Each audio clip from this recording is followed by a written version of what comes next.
public. We're going to have a public comment period at the very end of this of the presentations that we have, and I'll explain that. But in the meantime, if you haven't signed in, we'd appreciate it very much if you would. So, welcome to the Chestnut Hill Commercial Area Study Committee Advisory Group for Monday, September 15th.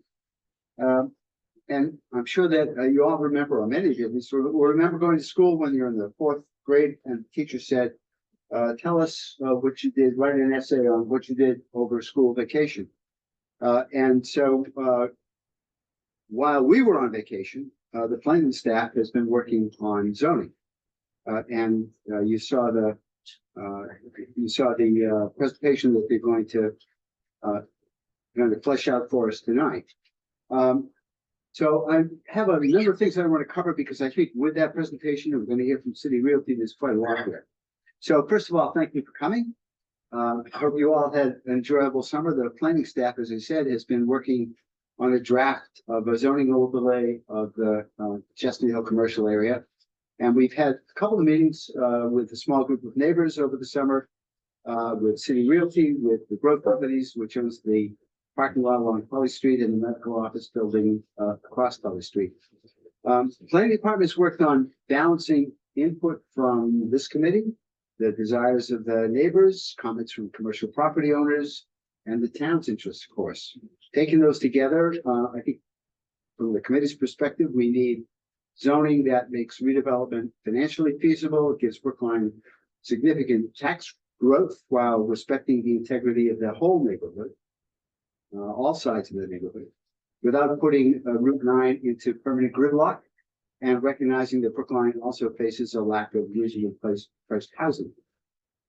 So I think you'll see that the draft zoning addresses many of the concerns addressed by the neighbors and other concerned residents, including the overall height, how much density is allowed close to residential neighbors, traffic impacts, greenery, accessibility of on-site amenities, the mix of commercial and residential, as well as some of the other concerns that we've heard. And we certainly heard the whole long list that they've been able to think about and try to accommodate in the draft.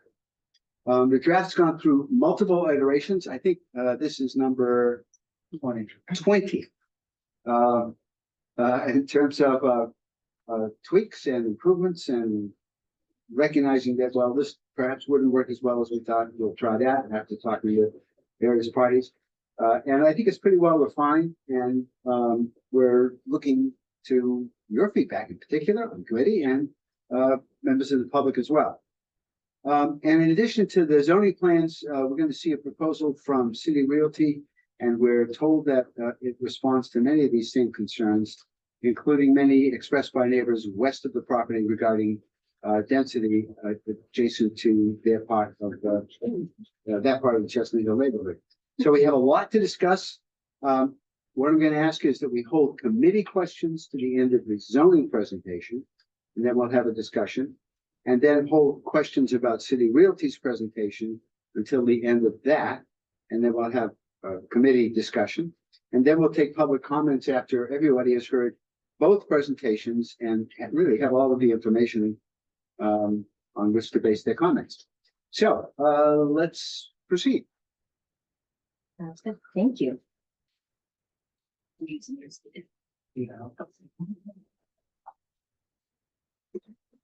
So it's good to see everyone. It's been a while since our last meeting in mid-June. We've really been focused this summer on drafting the zoning as well as moving forward a lot of the other project components. I do see there's some new names in the Zoom room and then some new faces in the meeting room as well. So just to do a quick project recap, we are in the process of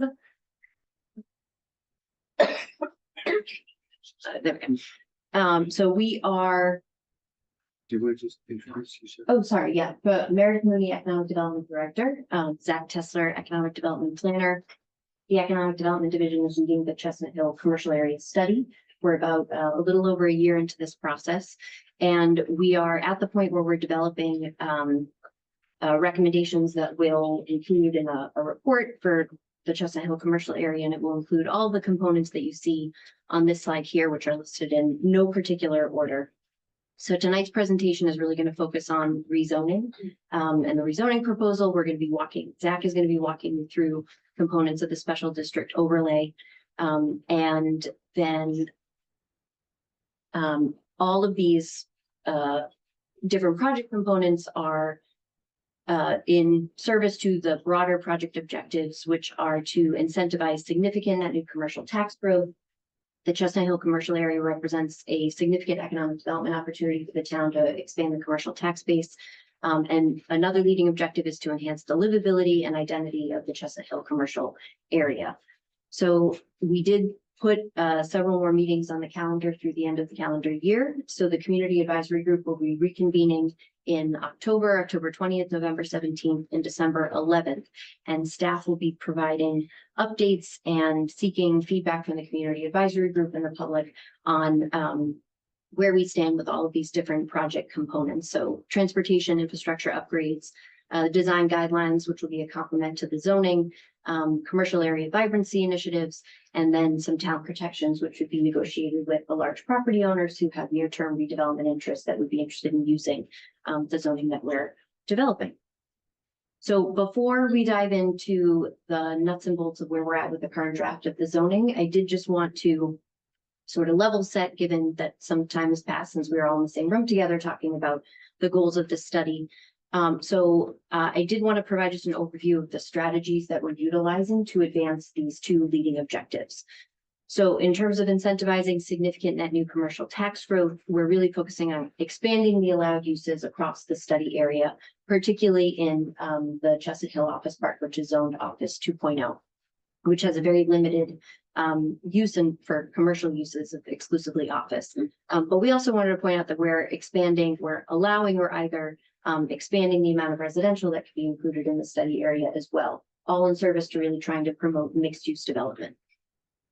We are striving to provide adequate dimensional requirements. So those would be things like height, floor area ratio, to maximize the commercial components of mixed use development proposals. And then we are going to be, for the high impact economic development areas of the study area, we're going to be requiring that there's a minimum amount of commercial square footage included in those redevelopment proposals in order to utilize the special district zoning. And then we're also looking to build in incentives so that sort of beyond that minimum requirement, we are for developers who are in a position to do so, to add additional commercial components to their development programs. For enhancing the livability and identity of the Chestnut Hill commercial area. So these are 3 slides, various strategies. So we've already talked about really promoting mixed use development to enhance the activation of the area. So in the daytime, adding customers and employees of the commercial tenants, and then on evenings and weekends, adding additional residential density to really provide a steady stream of activation and a solid customer base to support the ground floor retail and keep those businesses thriving and vibrant. We're going to be developing design guidelines to promote cohesive aesthetic and character for the Chestnut Hill commercial area. We have made the decision that the original intention was that we were going to update the existing design guidelines for the Chestnut Hill area, which are Word documents that are several pages long. We feel that it's important that the design guidelines for the Chestnut Hill study area do much more visual. So we're in the process of bringing on another consultant that's going to be able to support us in developing more visual design guidelines. And as we're developing the design guidelines, sort of that process is going to help us refine some of the zoning components as well. Developing infrastructure improvement plans with recommendations about how we're going to enhance the pedestrian experience and make Chestnut Hill safer for all users. And in terms of the transportation study, so we are working with our consultant Kittleson Associates. They've wrapped up their initial data collection analysis for existing conditions. We've provided them with some feedback and questions. So they're incorporating that, and we're moving forward into phase 2, which is developing the actual improvement concept. So in upcoming meetings, you're going to be able to provide more feedback and see the details of what we're proposing. We've already talked about commercial area enhancements, and also looking at some strategies that are going to help make those commercial area vibrancy enhancements more sustainable in the long term. Promoting continuous tree canopy to advance sustainability goals, as well as enhance the pedestrian experience. And we're also looking to promote a mix of housing types to really contribute to a diverse residential population.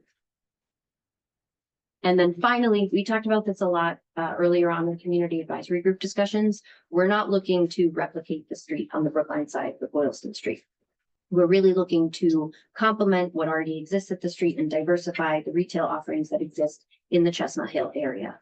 So ways for doing that, we're promoting commercial uses that we think will be an appropriate complement to what currently exists at the street, which is a lot of sort of upscale lifestyle retail brands. They also have some medical office there. Examples of those types of uses would include different types of hotel, event conference spaces, brewery. And then we've already received some feedback about the second item here. So I'm looking forward to discussions with this group. And I think the EDAP subcommittee will have some valuable input on this as well. But we're also looking for opportunities to incentivize smaller scale ground floor retail spaces that eventually will hopefully lend themselves in size and at rent points that would better align with small independently owned businesses that would have offerings, product services that would align more with the neighborhood needs and interests that we heard a lot about during the community outreach engagement. So I'm going to turn it over to Zach, who's going to walk you through the key components of the zoning. The draft zoning document was included in the agenda packet materials. It's pretty meaty. It's about 20 pages at this point, and it's going to expand. So the goal for tonight is to really sort of orient everyone to what the goals are. Hopefully you see a lot of the strategies that I just talked about reflected in the zoning as it's presented. And we're really looking forward to your feedback and discussion. It's certainly a work in progress, but I think we've made a lot of progress over the summer. So. Yeah, well, thank you so much, Meredith, for that introduction. And given all the stakeholder feedback and themes that we were just discussing, we're really excited to be sharing this draft zoning with you this evening. Just taking a quick look first, orienting us with the current existing zoning, which is a bit scrambled across the study area and also is a bit calibrated towards exclusive single uses. A good example being the Chestnut Hill Office Park all the way to the left or the western edge of this diagram is currently zoned for 100% office.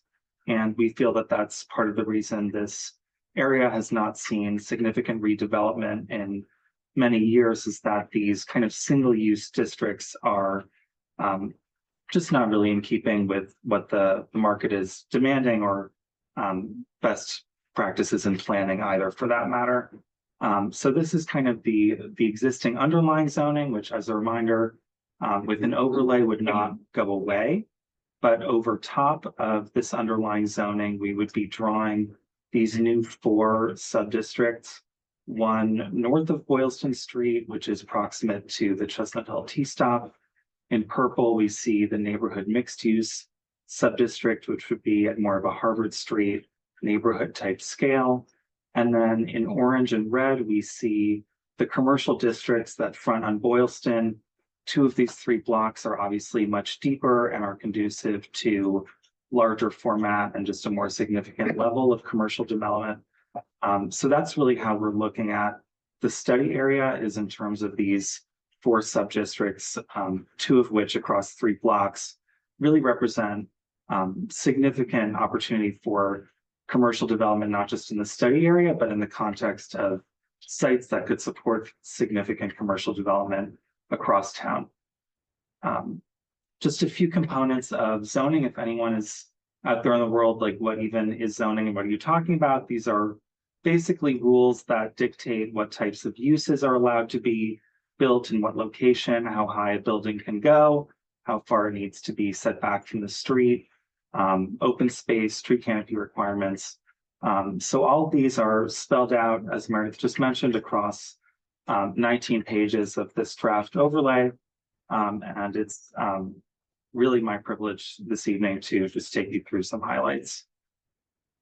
So starting off thinking about uses across the study area, across the overlay, really allowing for a much wider range of uses, focusing on commercial uses and also focusing on allowing for mixed use development rather than having all these uses be sort of segregated as the underlying zoning has them today. So thinking about introducing some new uses into the area like lab, hotel, some more unique uses like a brewery or winery potentially into the future, event and conference facilities, which we'll hear more about later this evening. So we've definitely put a lot of thought into what are the types of uses that we will want to see into this area into the future. Similarly, we've given some thought to what are some uses that we are hoping not to see in this area into the future. So hospitals, uses that are very likely to take sites into nonprofit hands, marijuana uses, auto-oriented uses like a car wash.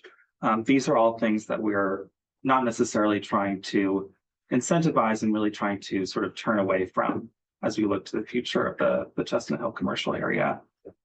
Some more notable zoning components. There's a ground floor commercial use requirement similar to what exists along Harvard Street, that commercial uses on the ground floor must occupy a minimum 60% of the facade along most public rights of way. And we'll get into that a bit more in a while. Trying to minimize the impact of parking on the ground plane, allowing for no more than a quarter of the ground plane to be dedicated to parking facilities of any type. Tree canopy requirements, which would basically scale up or down by the size of the site, and also allowing for tree canopy requirements to be met with installing trees within 500 feet of the parcel boundary in the right of way. And also thinking about grade and elevation across the study area, which is calibrated per sub-district rather than as prescribed in the bylaw. A few more notable components of the district overall. Parking requirements, at least south of Boylston, are more calibrated towards a suburban aligned style of land use, while north of Boylston, as I mentioned, we're within a pretty, obviously depending on mobility, we're in, a relatively short walk of that Chestnut Hill T-stop and kind of orienting towards a more urban style parking minimums and maximums in that northern transit-oriented district. And finally, thinking of mitigation, a requirement for developers to pay 1% of hard construction costs for off-site public realm improvements such as intersection upgrades, public art, street furniture, that sort of thing. So those were components of the district altogether, some traits that run across all these sub-districts. Now we're going to jump through the sub-districts one at a time, sort of in order of those that we've spent some less time discussing as a group to those that we have already had an opportunity to discuss together, to think about more closely and to get more feedback on from really a variety of stakeholders across the town. So moving first to this transit-oriented mixed-use sub-district. This is on the northern side of Boylston. If you can see my cursor, this is the Star Market at the street, just to get us oriented, and CVS on the corner here. We're thinking for this sub-district, it's really an excellent opportunity in the town for what's called transit-oriented development. I spoke about this a few months ago, but particularly considering the really challenging traffic on Route 9 and being mindful that we certainly are trying not to make that worse. And of course, we're doing a transportation study to look into that in part. But certainly one of the most efficient ways to kind of build up this area and to get people in and out is going to be using the mass transit that's offered by this Chestnut Hill T station, just about 1,000 feet from this transit-oriented mixed-use sub-district. So sort of in line with this proximity to mass transit, we'll be having lower vehicular parking requirements, but slightly increased bicycle parking requirements in this area, a minimum commercial requirement to capitalize on the adjacency to the street, but maybe not quite as rigorous as across the street, because again, this is a particularly efficient place to build up some of the housing in the area. I'm thinking about affordable housing and housing of different unit mixes and sizes. But the zoning components are more of a work in progress for this sub-district and for some of the others, which we're about to get into. So skipping south now of Boylston Street to this neighborhood mixed use subdistrict all the way on the eastern edge of the study area. This is really, we're hoping, going to be a sort of neighborhood Main Street feel. The upzoning in this NMU subdistrict will be far more modest and sort of meeting the scale of existing and proposed development in the area. What that refers to is the 40Bs and other projects, which are either currently, one is almost completed being framed out, and others that have either been permitted or in the sort of planning phases, all of which seem to hover around a 6 or 7 story scale of development. So this would essentially be raising the rest of the neighborhood in this specific area to kind of meet that scale, allowing for mixed use development and requiring a certain level of activated ground floors to really increase the vibrancy, allowing for some new uses like medical office, fitness center, and allowing for hotel uses to have increased available FAR, but with no bonus height available to a hotel, just FAR. A few more notable components of this district. It's the only sub-district in which we're contemplating allowing for residential of 8 units or fewer, really just trying to allow for more of a neighborhood and smaller scale type feel than some of these larger footprint sites in the study area, which really could accommodate more significant development. And really just orienting towards smaller building footprints. We have smaller parcels on this side of the study area. So that's kind of what we're thinking for the neighborhood mixed use, really kind of a neighborhood feel and smaller buildings, smaller footprints, and getting up to a maximum height, absolute maximum of 6 to 7 stories.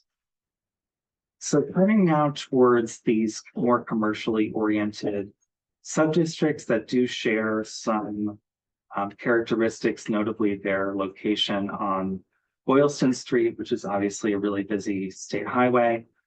In both of these sub-districts, so again, this red 3.0 and the orange is the Chestnut Hill 4.0, and I'm going to get into them individually, but just across them, there are some shared characteristics, notably a minimum commercial requirement with dimensional bonuses that can come into play if developers do meet an increased proportion of commercial uses, meaning 60%, and allowing for increased height and FAR in certain locations to really provide adequate dimensional requirements, allowing us to maximize the commercial components of the development. So what that means is that away essentially from streets like Heath Street, away from the more residential areas, the development in this 3.0 and 4.0 zones would be able to reach in the 3.0 a maximum of 10 stories or 12 stories with the 60% incentive, or in the 4.0 at the absolute most densest in the study area, we would be talking about 12 stories or 14 with the extra bonus. A few more shared components of these two subdistricts are the only two in which biosafety level 1 or 2 laboratories would be allowed.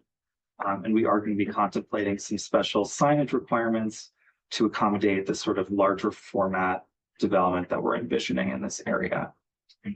51% of the gross floor area must be commercial across each phase of development in order to even apply to use these two subdistricts, with the bonus maximum height coming in should the commercial uses exceed 60% of gross floor area of the relevant phase. And we have come up with a scheme that would allow for essentially rollover commercial square footage, meaning if we were requiring 60%, but the developers build 65 or 68%, that extra percentage, whatever is going above and beyond what's required, can be rolled into the calculation for future phases of development. But these sort of rollover square footages would begin to depreciate after 2 years in value and would expire fully after 5. And finally, thinking of some of these shared characteristics, wanted to touch on these various multipliers that we are considering, both in response to feedback that we've heard from the community, as well as from developers and landowners in the area. This is really recognizing that there are certain uses that are more valuable to neighbors and to the town objectives than others. And hotel is a really great example of this, particularly because of the room occupancy tax. Hotel brings in a lot more commercial tax revenue than just say office space. And accordingly, we think it's appropriate for that space to be weighted more heavily in this calculation that determines how much commercial square footage there is. And the other use that we've heard from the neighborhood is going to be really important and sort of a counterbalance to what's at the street, across the street, is thinking of these smaller scale retail spaces that are oriented more towards just like the daily needs of folks living in the area. So those sort of spaces with a square footage under 2,500 square feet would also receive this highest bonus of 1.5 in terms of the multiplier for determining this commercial square footage.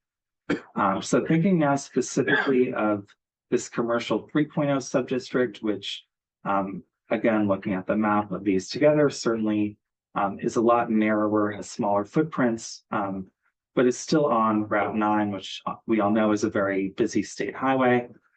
So that does still suggest, a dense level of development, if not quite at the scale of the Chestnut Hill 4.0 subdistrict, in which the depth of the parcels can accommodate not just more substantial building footprints, but also more substantial open space and some of these other protections like tree canopy that might mitigate against larger massings. The 3.0 subdistrict also serving as a sort of important buffer zone between the larger format campus style development that we're envisioning in the 4.0 zone to the west, and the neighborhood oriented development that I just spoke about in the neighborhood mixed use zone on the eastern edge of the overlay. And finally, turning towards this 4.0 subdistrict, which we've been able to flesh out a bit more fully than some of the others, in part because we've had some landowners, some developers to give us some, real-time feedback on, are these proposals going to be workable?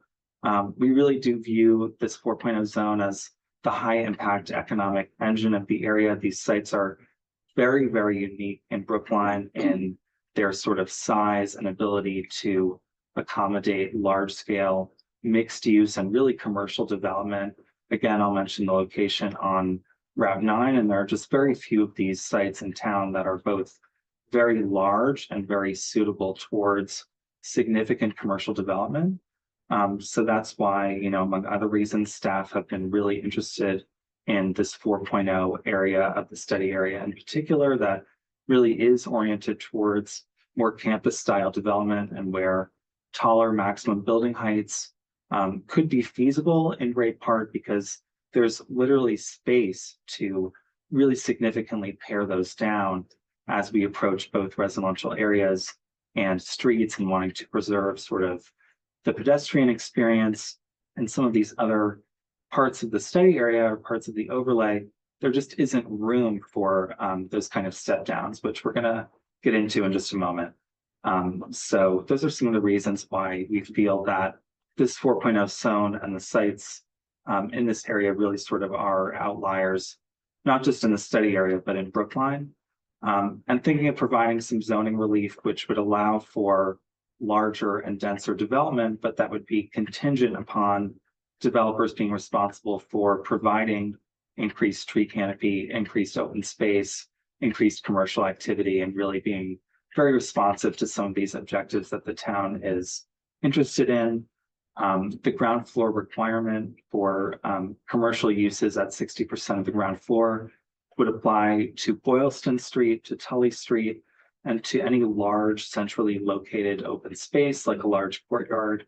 But in exchange for that sort of would exempt Keith Street. So saying that in the center of the site, in this middle of what we're calling these campuses, there would need to be these activated commercial uses and sort of being able to exempt Keith Street from that requirement and allowing it to retain its sort of quieter character that it has at present.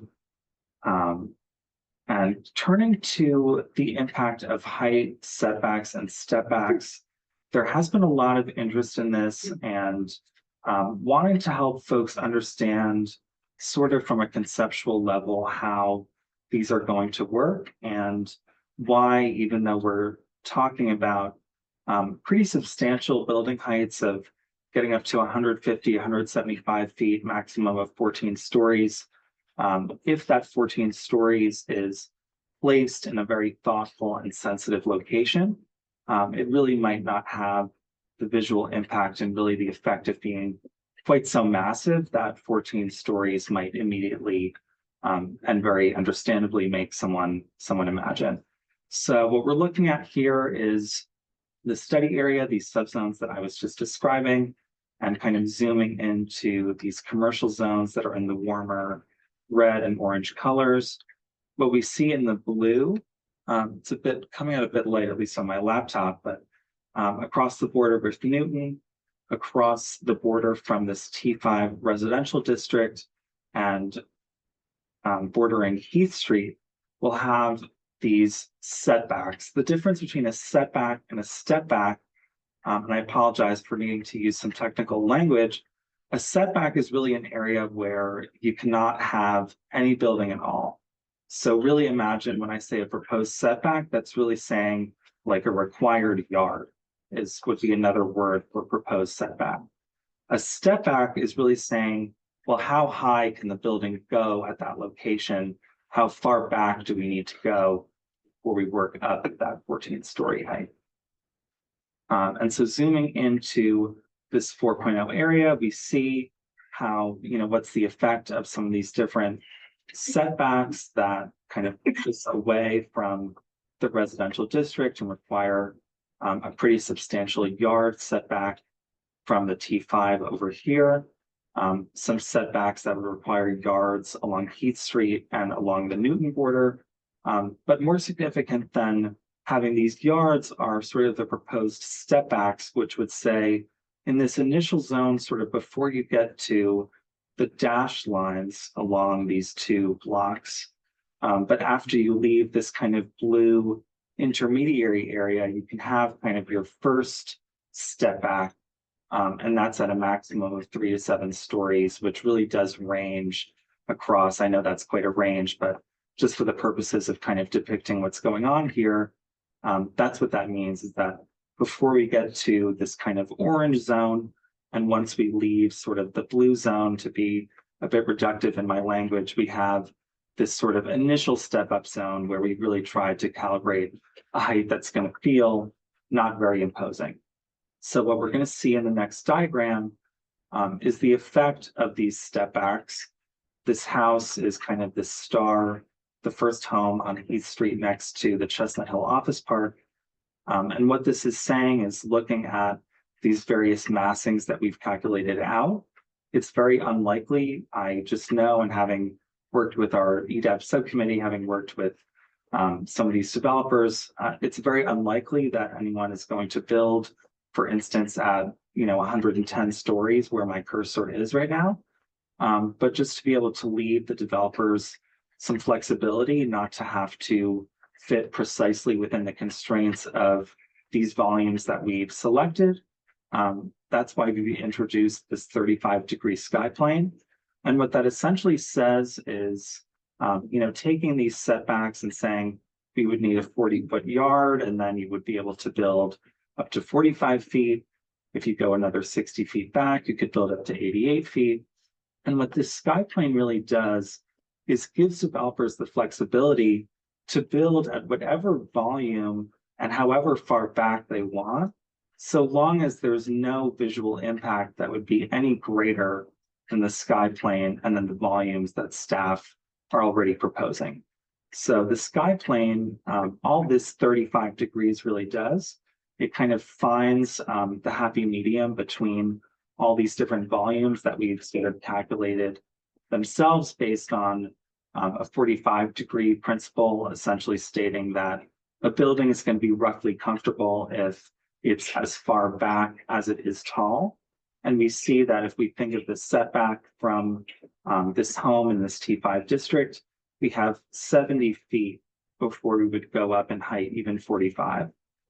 So that's really pretty generous. And what this diagram is trying to communicate is that even though 14 stories does sound, and certainly is somewhat more massive than what is on the Chestnut Hill Office Park today, if we imagine that 14 stories really only being situated, let's say very close to Boylston Street, very close to Tully Street, the effect of that 14 stories is very, very similar or almost identical to having that 3-story building 70 feet away. So I hope that that can clarify for people in terms of thinking through how these step backs work, how they're calibrated, why we're thinking of incorporating a sky plane for this extra flexibility, and where that sort of leaves us in terms of if I, live right next to this potential development and I go into my backyard, what am I going to see? And the answer is you're not going to see something that's going to feel like, oh my God, 14 stories. It's going to, slope up very gently. And the effect should be, you'll notice we have a bit of a protrusion here that would allow, maybe going to 36 or 37 degrees, but it's certainly not going to reach an effect where you're feeling like a building is, rising up so quickly and so in your face. So I would say that that's sort of the intention behind the step backs, is trying to really push the height that's being contemplated to a part of these sites that's going to be least intrusive as possible to the surrounding streets and residential areas. So that's where staff have gotten with the draft zoning, and we are really excited to get some of your feedback. And we do recognize that it's a lot of information to take in all at once. David has already provided some very helpful feedback, which I hope you'll sort of repeat in the broader discussion here. So over the next couple of weeks, as you have the time and any specific feedback, we'd love initial thoughts and impressions, but please feel free to send us a follow-up with comments, edits, additions to the zone. Or questions. No question. Please. I have a quick question. The PUD approach is no longer the approach. Sorry, you want to, PUD is? Planned unit development. Okay, thank you. This is more of a suggestion. So the drawing that you have here, would there be a way to find examples of this, like real examples with real buildings that have these kinds of step backs to give especially neighbors a better sense of exactly what it might feel or look like? Yeah, so that's why I've created these diagrams, so that at least from a conceptual place, we can understand how these buildings would sort of continue to stack up. But as Meredith mentioned, this really is a great part of why, in a consultant for the design guidelines piece, we're looking for a firm that has some real capabilities to be able to actually illustrate this, do some test fits, and really show in terms of more like look and feel. If I'm standing right here, like what am I going to see and how is that going to feel? Yeah. Well, if you go to White Place, you can see the red cab building that has a similar.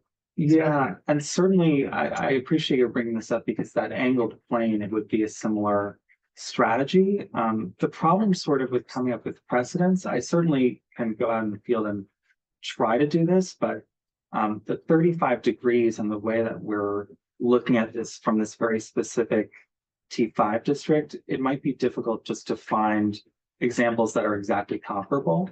And that's why in the design guidelines, we're excited to be able to illustrate this in a way that's going to be fully accurate and also kind of have, the texture of Chestnut Hill.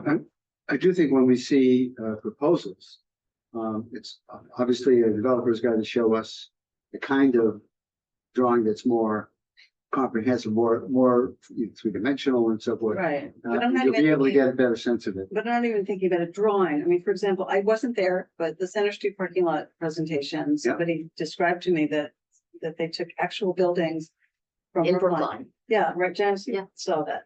And sort of superimposed them over the The facades, right. proposals, Yeah. which I think would be really helpful. I don't think it would have to be exactly the same, but I think it would give people a better sense of, I mean, you all are used to looking at things like this. Or even in Boston. Yeah, anywhere. It wouldn't have to be in Brookline, something similar at least. I mean, there is an example, believe it or not, the Well Tower project Oh, is an example where it's 3 stories at the street. and 6 stories at the back. And it sort of steps up and it uses many architecture pieces to sort of bridge that gap, but it's not 6 stories at the street. So we can certainly try to, keep our eyes peeled and come up with some precedents. I appreciate that. I think that'd be great. Yeah. So Mike, I don't know how much detail you want to get into in terms of the discussion. Well, give it a try. Let's see. Okay. Yeah. So I'll start with a bigger picture issue. So am I understanding this correctly, that we're proposing that 40% of the site be dedicated to open space, and that's in 2 pieces, permanent green space, and then additional 20% dedicated to usable green space. So is that 40% then the metric? That is accurate. There are some ways that we introduce some flexibility to that it can be, slightly decreased and reduced if the space created is, so exceptional and that kind of thing. But generally, that is the spirit. And that would include or exclude internal circulation? Excellent. Excellent, okay. And do you know what percentage of that would be accommodated within these multiple setbacks that you're talking about? In other words, in addition, you have the setback, which is the probably going to be landscape. landscaped or green space. I can get back to you with an answer on that. I don't know offhand. Your question is of the required yard setback, how much does that meet? Yeah, if we looked at the 4.0 district as just a single site, for example, and just said, what percentage of that is in setbacks, in other words, and then what additional percentage would need to be dedicated to open space? I think that's an important dimension. Yeah. So have you just done any kind of test fit as to what 60% requirement would be in particular? And David could jump in on this issue about, there are optimal floor plate layouts, like for multifamily, you want double loaded corridors for office space, you want minimum depth to center elevator corridors. So there are certain requirements there. So as you put in white and gray boxes on these things, you also sort of need to work back to what are reasonable Works. floor plate. Yeah, Works, yeah, Yeah, what's in the building? right. It's gonna And, depend on what's in the building. the other thing I would just note in the big picture is that this is the benefit of having a site on the south side of the street is that this sky plane works in reverse of what we did at White Place, which was that we're not you're not concerned about casting shadows per se on residential adjacents. So I would think that's a good sort of follow-up exercise. The other thing, kind of interested in the technology center, that's language was introduced in a couple things, but when you got into the multiplier, you don't use that term. And I think there is something between, medical office, general office, and we kind of know by example, certain things that have this mix of technology, maybe even including some low-level manufacturing component for prototypes. Yeah. It seems like that would be something that we ought to keep an open mind about in terms of, as you mentioned, campus. And I think campus would be a great concept here if it could be executed. Yeah. So that somehow that accommodating the technology center. The other thing is, I think your lab multiplier, shouldn't that be same as the, I don't think we're going to get pure lab, so I would put that in the theoretical category, but as opposed to 1.25, I mean, from a physical impact standpoint, the lab would be right up there with hotel in terms of the maximum benefit. Definitely the multipliers in particular are something that we're looking forward to getting the PDAB subcommittee's feedback on. All right, I'm going to make 2 quick comments and I'll pass the time down to someone. The question is, so would the parking structures at or above grade be counted or not counted against max FAR? They would not be, parking would not count towards FAR, Okay. but it would count towards the maximum building height, Sure. obviously. Sure. So just for reference, that's true for In Brookline Brookline. generally, except for the Harvard Street corridor. That sounds right. Was there something else now? Yeah, Oh, just 2 comments? Yeah, just when we get into definitions, the hotel with, conference facilities, I see in parking, you, used conference facilities, event facilities separate from, that's a separate parking dimensional requirement for Yeah. hotels. So I think we ought to think about, that's unlikely to be a separate use, I would think. That it's, so it'd be almost, married with the hotel use, and whether there's synergies there, I don't know. There was some language allowing for two uses to share parking in common. So I don't know if that might get at that concern. Okay, and I'm gonna push back against you on maximum parking. I know that Please do. parking maximums at some point, but we'll save that conversation for later. Jen, Yes, hi. So I'm gonna preface this by saying, of all the people sitting at this table, I'm the only one that lives in this neighborhood. So, so the height is still really high, and I'm gonna explain why. It's why I'm a little concerned. You've been really focused on the people who are on the west side, but what you may not realize is that the building on Tully Street is also a residence, and that is 6 stories high. And the reason I'm concerned is that the 40B that's being built now at the corner of Hammond Street and Route 9 is a 6-story building, not 7, 6 stories. Right, against the next nearest building is a triple decker. It's 3 stories high, and it is very imposing on that structure. And I think, I think it's easy to forget that there really are a lot of different housing variations already existing within this commercial area. And there are a lot of people who are living in this commercial area already. And I don't see any reference point from this tall building to that residential building and the impacts on that building. And I think that we need to really look holistically at this site and really understand that I've never seen anybody who lives there at one of these meetings. I don't know whether you've reached out to the people that live there. I do know there's one person who lives there. And I think that person would be very surprised to hear that there could be 175-foot building in their face.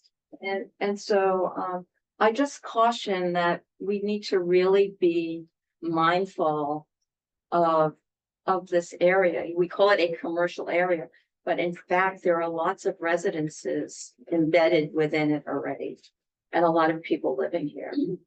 And I will say that you've given this a lot of thought, and I'm interested in the sky plane. I think that's a real step forward in terms of varying heights, so that it doesn't look like there's a wall on the Brookline side. I've been very concerned about creating a wall. Whereas, the Newton side, very open and very friendly and inviting, and then a wall in Brookline. And so while I don't think we need to mirror the street, I don't think we can actually mirror the street because they don't have any residences on that side. But I think that as you talked in the beginning about complementary, I think it's not complementary to build a wall on our side. So, thank you. Coach? Couple of general questions. What is it, the height or the number of stories? The height will actually be, what's in this bylaw will be 175. I've just included the stories for reference, and so we can all understand. 175 floor. We have minimum floor heights as well. Yeah, the minimum floor heights have been updated, but there are. Which are what? 15 feet on the ground floor, 13 on Heath Street, 10.5 otherwise. So that's what it makes 175 14. Yeah. 14 stories. But that excludes the mechanical. Yeah. Which can be another 15. Yeah, 10 if it's properly screened. I was looking at the diagram, this page. Well, it's the one with 34, This one? that one. And I'm not sure on the Heath Street block. Not sure what you can do with that little triangle wedge. You know, how useful it is. Then the other thing is, I don't know if I agree so far with not having a step back on Route 9 whatsoever. Because still 175 feet right on, with the, what's the setback off the street? From Boylston, Yeah, I think only 5 feet, right. So that's a pretty big building. definitely. And I know that we're trying to sort of minimize the volume, but I think when you have that on Route 9, it's pretty massive. So I would prefer to see something that was, you know, like five stories or 6 stories, and then Yeah, back, so that the coordinates that you notice when you're on Route 9 is not 175 feet up. yeah, I would say it's something that would be helpful for staff to get community advisor group and entire community feedback on more broadly, because if we're thinking, let's just zoom in to this CHOP site, there have been really vocal opinions from every which direction, advocating for lower massings on Heath Street, advocating for lower massings, butting up against these residential properties to the southwest. We just heard very wisely, I think, from Janice, we absolutely have thought about that, you know, continuing retirement community that's located just here. And you, of course, just spoke about the need for some setbacks from Boylston. If we start setting back from all 4 directions, it doesn't leave, So maybe, you know. well, it does tell us one thing, which is it's big. I think we wouldn't be asking for so many things if it wasn't that big. Yeah, The other comment would be that, you know, 5-foot setback. So I was talking about this step back. The 5-foot setback from Route 9. Not sure how much that's going to help the environment, that, you know, the public realm that on Route 9, that we are also trying to do something about. yeah, You know, how friendly that's going to be when you do have a lot of traffic, and then 5 feet, and then a wall of 100. Let's call it 100 feet. yeah. There's not much that can happen there. And so if we are trying to make this feel more, which I think it happened in also Lower Boston Street, where to make it feel less as a highway and more of a street, an urban street or something like that.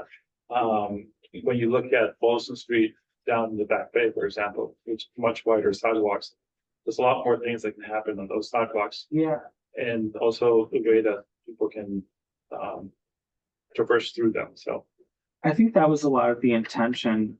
Across the district, there's a setback from, let's say you combined a bunch of parcels. From wherever the edges of your property, there would be a 3 to 5 foot setback across the district. And what that's really getting at is just some sidewalk widening, to your point, allowing us to push the buildings back a few feet, get some street furniture. well, we're saying 5 feet from the property line, Yeah, which is that would be, you know, doubling the width of the sidewalk. not that much. Just to clarify, the sidewalk is 5 feet, the curb to property line is typically 5 feet, is that what we're saying? No, it's more than that. Yes. No, So not- how wide is how wide is the Well, not there. curb to property line along that long parcel? But I don't have that option. I mean, is it probably 15 feet? Yeah. So there is, I like to make a comment. There is some, So, Mike, I want to take Carla, who's on Zoom, and then we'll take your comment, and then I want to go to the next phase because I want to get through everything before 10 o'clock. So, go ahead, Carla. Thank you, Mike. This is a question for the economic development staff. Did you have any kind of conversations about building materials when you were working on these various guidelines and strategies? Yes, we did. I would say that the discussions that we've had around building materials have mostly been thanks to Ken with the EDAP subcommittee and in thinking through what sorts of different building requirements and building safety regulations come into play at different heights. An example being that you can construct a wood frame building up to essentially 7 stories, and then you need to start doing out of steel. So we have given some thought to building materials. I would say that that's maybe at a slightly more granular level than we're at now, but it's definitely something that we've been mindful of. Yeah, I was thinking, given the heights of these buildings, you can, the type of material that's chosen can make a difference in terms of how overwhelming a building can feel or how pleasant it can feel, or interesting.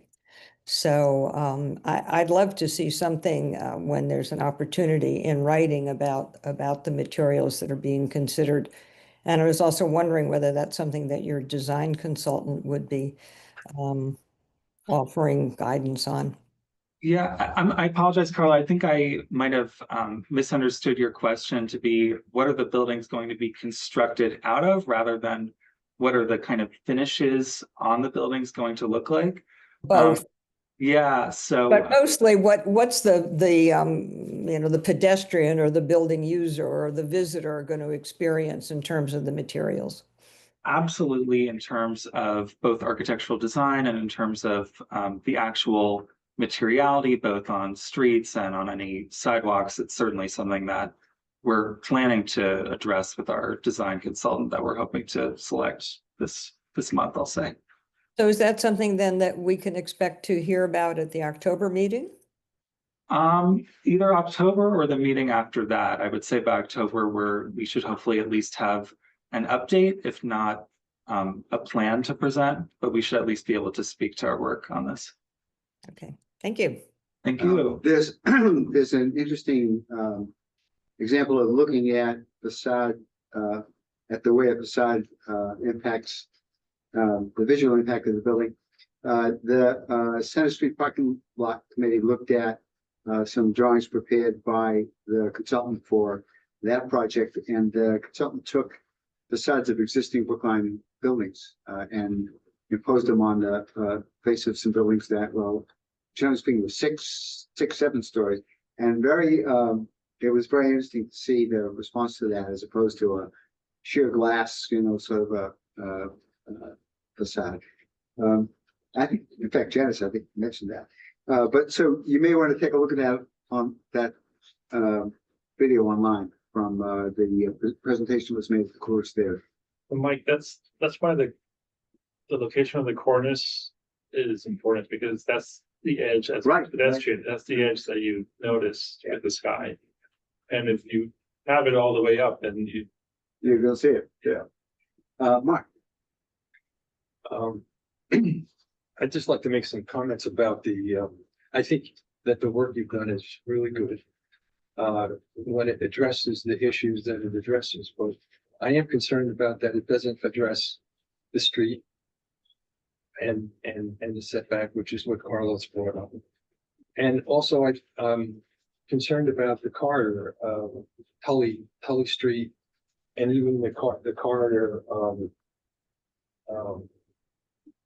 between Holly Lane and number 3, the 3 and the 4 zones. It doesn't seem that there's as much thought put in to the zoning components and setbacks in those areas. So I guess what I'm saying is that I'm not saying that what you did is not a good idea. What I'm saying is that if that's a good idea, it should be extended to the other edges of the site so that it could be organized in such a way that component wise it's equal, because right now it's not equal. And the other part of it is that I was asking myself is if these are two commercial zones, what type of commercial are we thinking about? Is it actually retail commercial or is it walk-in commercial? And is the commercial, and where's the commercial going to be? Internally to the building? Or is it going to be on the edges? Or is it going to be along the street edge? Do you have to penetrate the building in order to do this? And if we're trying to get commercial and activate areas of, along the street, then we certainly can't have, we have to address those edges and address the type of commercial that we're looking for. I mean, I always thought that in the proposals that we've seen to date, illustrated walk-in commercial, social spaces related to commercial, the kind of commercial that might be looking at, like an outdoor mall type commercial. And although this is just one big blanket zone area, which I can understand that from what that is, when you start to define the edges and redefine it more, you find a lot of holes that are left unplugged, so to speak, because you don't know where the commercial is going to be. I mean, it could be a lot of, or there, I've heard a lot of complaining about the Harvard Street work, but at least the Harvard Street work attempted to touch all of the specific parts of the design with the zone.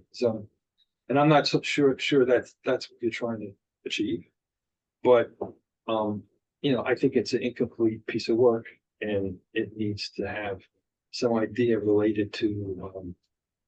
I guess you're going to move into the design phase where you look at how it would be organized a little bit further, and maybe that can inform the kinds of edges that you might need, but you can't eliminate or you can't ignore Boylston Street. Mike, can I just add? There was one more thing I want to say. Okay, go ahead, but I want Jane has asked to speak, so I'd like to let her, and then we'll come back to this if we have anything left. Go ahead. I don't want to bring up the topic of circulation or access or whatever, but that was a big deal in discussions before, and it's completely, we haven't talked about it at all, and it's not part of it. So if we want to, Can I just ask, do you mean for people or cars or both? both, but mostly for cars, because that was a big issue. So there's a transportation study that these people did and so forth. So I'm just saying that if you're going to define zoning for these kinds of things that you're talking about in terms of setback and creating an empire look or whatever, you have to at least address the issue of that where you're going to access the site to, as a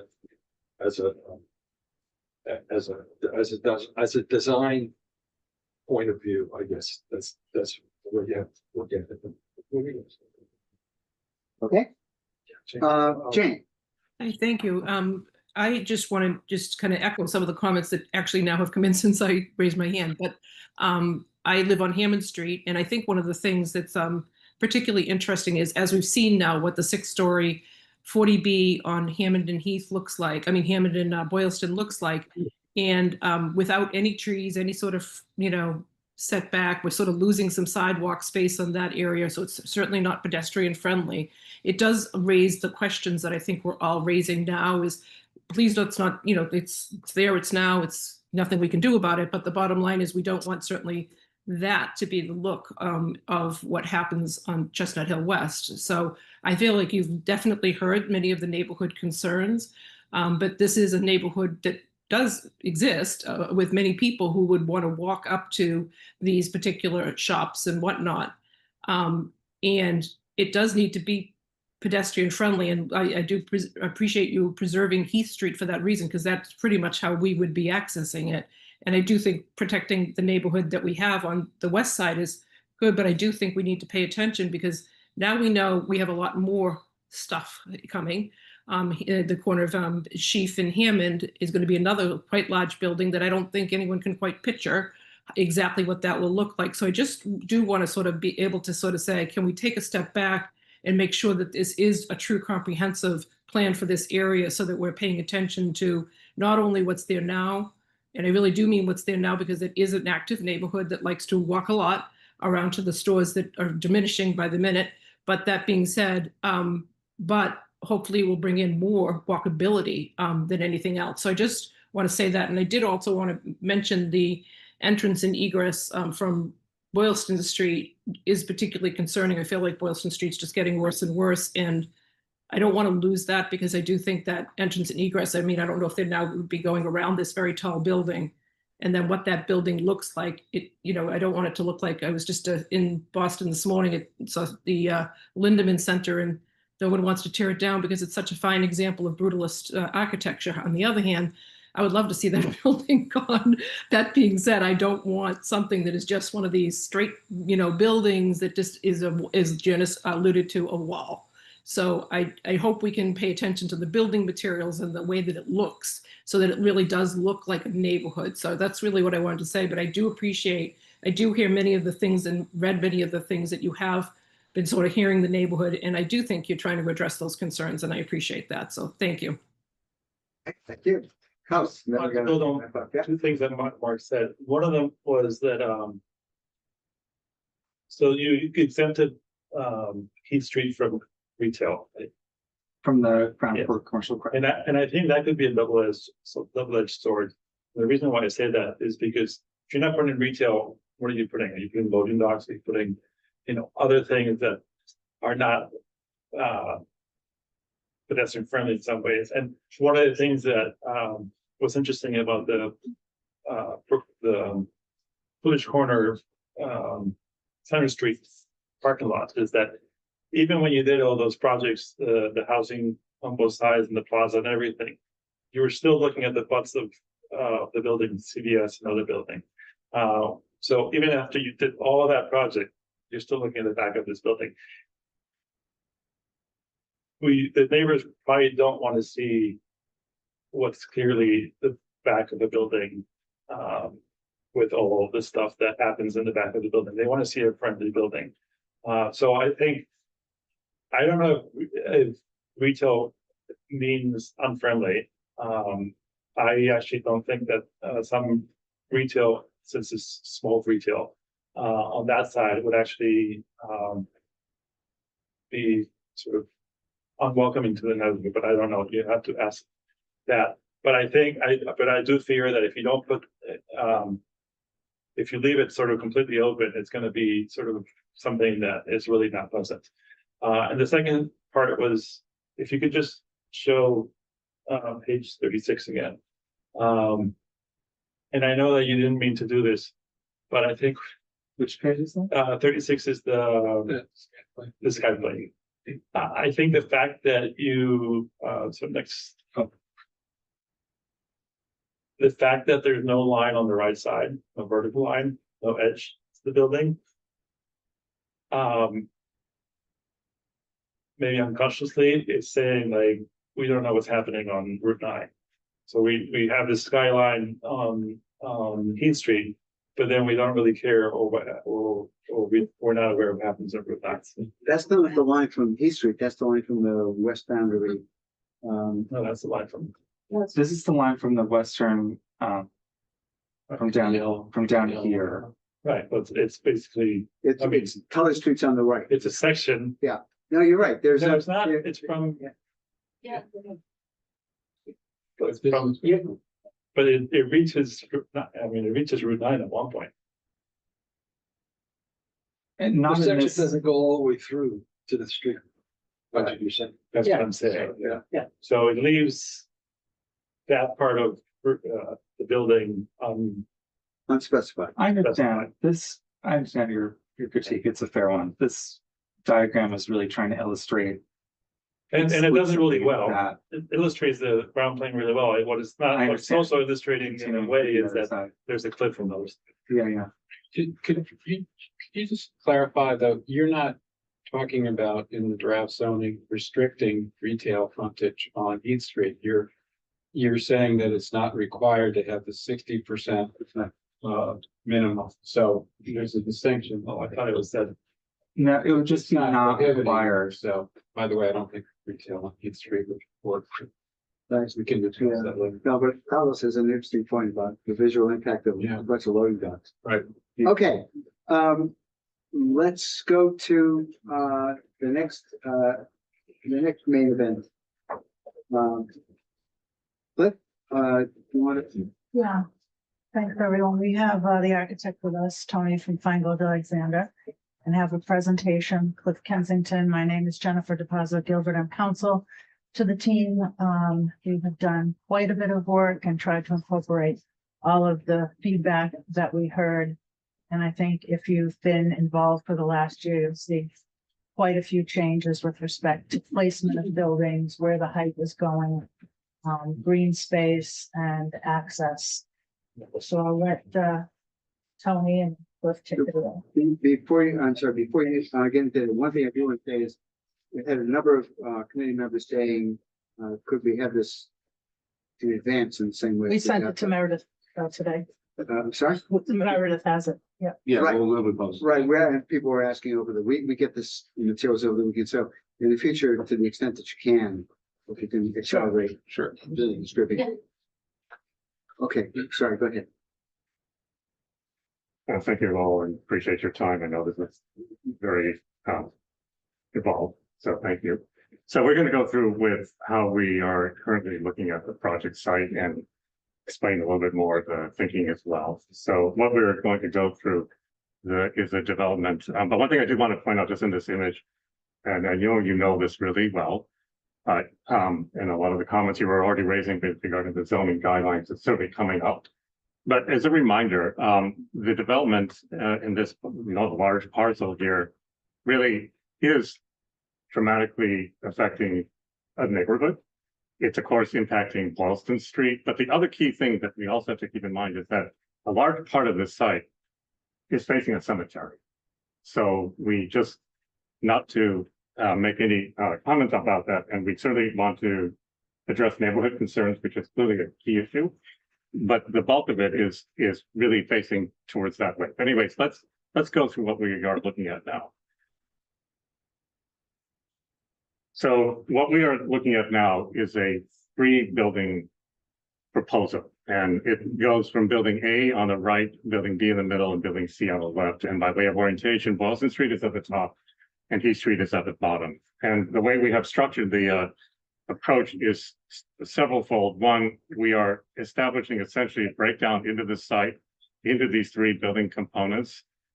Building A is looking at a hotel and condominium development residence on the right in a U-shaped pattern. Building B is proposed as a medical office and retail component, and building C on the left is residential with garage. So a few key things I'm just going to point out here, and then we have some 3D kind of overviews on it. So starting with the right-hand side on, so building A is looking at a 14-story development with hotel on the lower levels and residential above, and embedded in that is a several-story garage, which is sort of shown in the underneath the green roof, underneath the bulk of the building.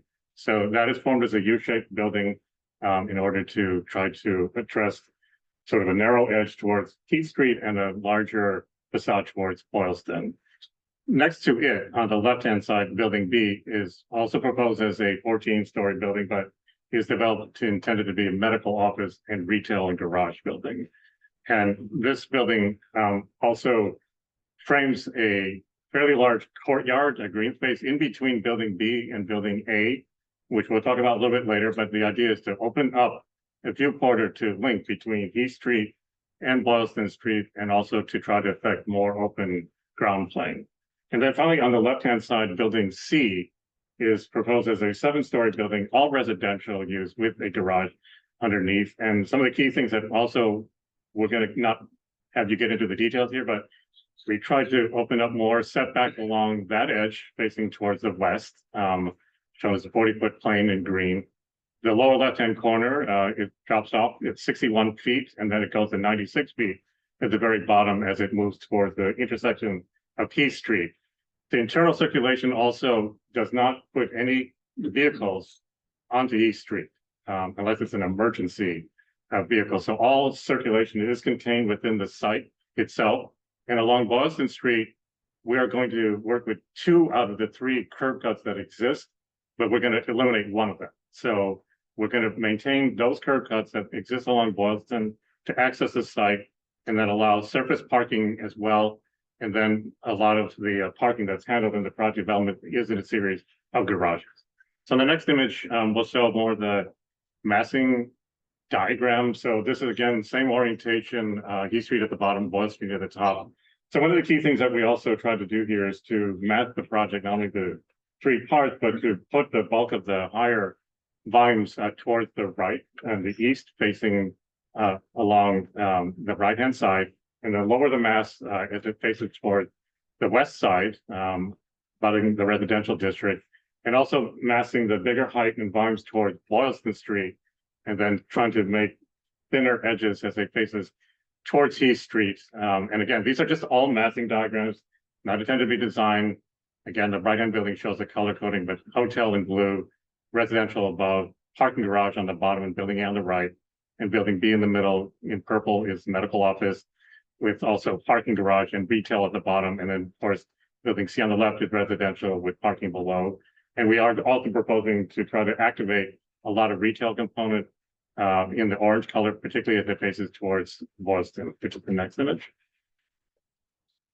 So here you can see, looking the other way along Boylston Street here. So the activation of creating the retail along the street frontage on Boylston Street, and then also facing towards the internal open green space that is between building A and building B, or going to be lined with retail. On the far left corner, that is proposed drop-off entry for the hotel component, which is sort of tucked in underneath. And then again, on the right is the residential, which has its own garage structure, which is accessed from the side streets. This information, I think, is still, of course, in flux, but just to give you an overview of it. So building A, which consists of the hotel condos, approximately 525,000 square feet, roughly 200 to 225 hotel units, 125 condos, and then retail grade of 25,000. Building B, it's the medical office building, consists of 33,000 square feet of retail. We're showing at 2 levels, and 230,000 of medical, 265,000 total. And then building C is essentially all multifamily housing, 185,000, roughly 120 units. And then parking, essentially, there's a below grade garage and then above grade, which is scattershot within these buildings. But the total nets out around 707 spaces, and this includes 73 surface spaces aligning the site. Next. So just by way of the ground level plan, this shows you here, again, Boylston at the top, Heath Street at the bottom. So the orange represents the retail activation. So as you can see here, we're trying to maximize the retail as it faces towards Boylston Street. Also, as it faces towards the courtyard separating building A, building B, it's also intended to maximize retail activation there. Part of it does extend to Heath Street as well in the little bit of the orange that tucks in at building A. And then you can see here also the development of the garages. On the right, there's a several-story garage for building A, which is accessed off the side street that we're creating. And then similarly, as one moves towards building B, there will be a garage access. And they're shown just at the back of the surface lot facing towards Heath. And then the residential is at grade parking for the benefit of the residences. So just, I just want to make sure that people understand, particularly and the members of the public, that you have a roadway inside your property. Correct. Separate from the street. Correct. All the way around that set of buildings. That's correct. Thank you for pointing that out. So we're intended to contain all the surface circulation on the roadway within the site itself. So we're not trying to gain any impact to Heath Street or access that impacts that residential side street. But then, as it said, 2 of the street access to Boylston works off existing curb cuts that are there now. And we're going to close off one of them, which is in the middle. Sure. Could you also point out the pedestrian access point? Yeah, so there's a series of along Heath Street. We're showing here a wide expanse of sort of pedestrian crossing zones that connect from Heath Street. That's outlined where Cliff is highlighting there. And again, Heath Street, as a reminder, is raising in grade. So one side is higher than the others. It's not flat. Boylston is higher, and then of course Heath Street is elevating up, as we know. So there's some complexity in the site grading, but we're not getting into that level. And then as far as Boylston Street is concerned, our intent is try to hold on to as much of the green edge as we can that is there right now lining the street. We also want to develop sufficient surface parking contained off of Boston Street for the benefit of the retail tenants, so that people coming to those tenants can actually, to the retail stores, can actually park at grade and then go in. So we're trying to hold on to as much of that as well as on the backside, sort of secondary parking for Heath Street. And then we are trying to do most of the loading coming from the sides streets to minimize the impact. I think your point earlier, but we're also are going to have some access that's needed for building B coming shown here. Also, the idea, of course, which will be much further down the road in the development of the green spaces, the intent is to try to create as much activation as possible for the benefit of the development, but also from a pedestrian standpoint. So we'll try to maximize the amount of landscaping, the amount of surface area that people can also gather and sort of sit and meet one another. A lot of plantings, a lot of various ways to animate it, to activate it. So, and that includes also on the garage area itself, on the green roof deck. We're intending to develop a green roof that will be for the benefit of the hotel use, but we are again trying to create as much activation of roofscapes as well as surface ground level areas for this development as shown. And then just other details. One of the things in the residential component on building C on the left, we already know there is a number of sort of dense vegetation and landscape, and we would like to try to hang on to as much of that as we can and enhance it. So we're going to try to work with what's there, particularly as it goes towards the corner, as P Street bends around the curve. So there's already landscaping there, and we want to do more of it. So we want to create as much of a buffer as we can with respect to the residential neighborhood and all along the western edge as well. So that is one of the things we're very carefully thinking about. And then just these again, these are intended only as massing diagrams. These are not designs. So just by way of illustration, so this is a view along Boylston Street looking east. So the building in the foreground on the right with the planting along the edge, that is the residential 7-story building. And then it sort of moves to the next building, the medical office building, which is showing again with retail on 2 stories in orange, parking above that, and then the medical offices in the purple color. And then further down next, the third building furthest is again retail activating the ground plane with parking. And then we have the hotel in blue and then the residential condominiums above that. And then if we look the other way along Boylston Street facing west, again, you can see here the foreground building A with the hotel and residential component, again, retail activating the entire street front along the edge, building B in the middle with the medical, and then the far distance building C, which is the residential. If you look at it from the aerial perspective, again, the intent is to develop these 3 building masses, but in a way, it almost looks like 4 buildings, particularly the way that we're trying to organize the U-shaped building on building A. So we're trying to create narrower edges towards East Street. And I think also by turning that way, we are trying to open up more of the site for light.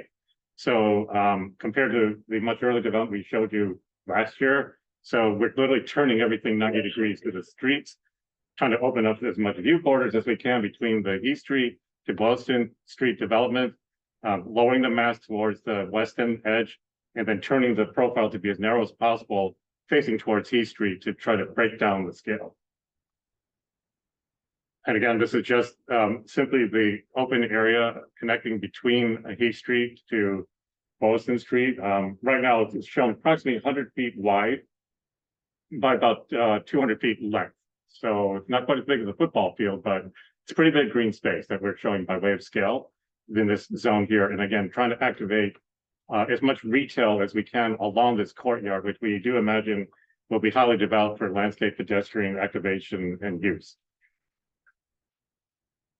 And then again, just from the East Street at the turn or the bend coming from the edge, here you can see, again, trying to hold on to develop as much green landscape.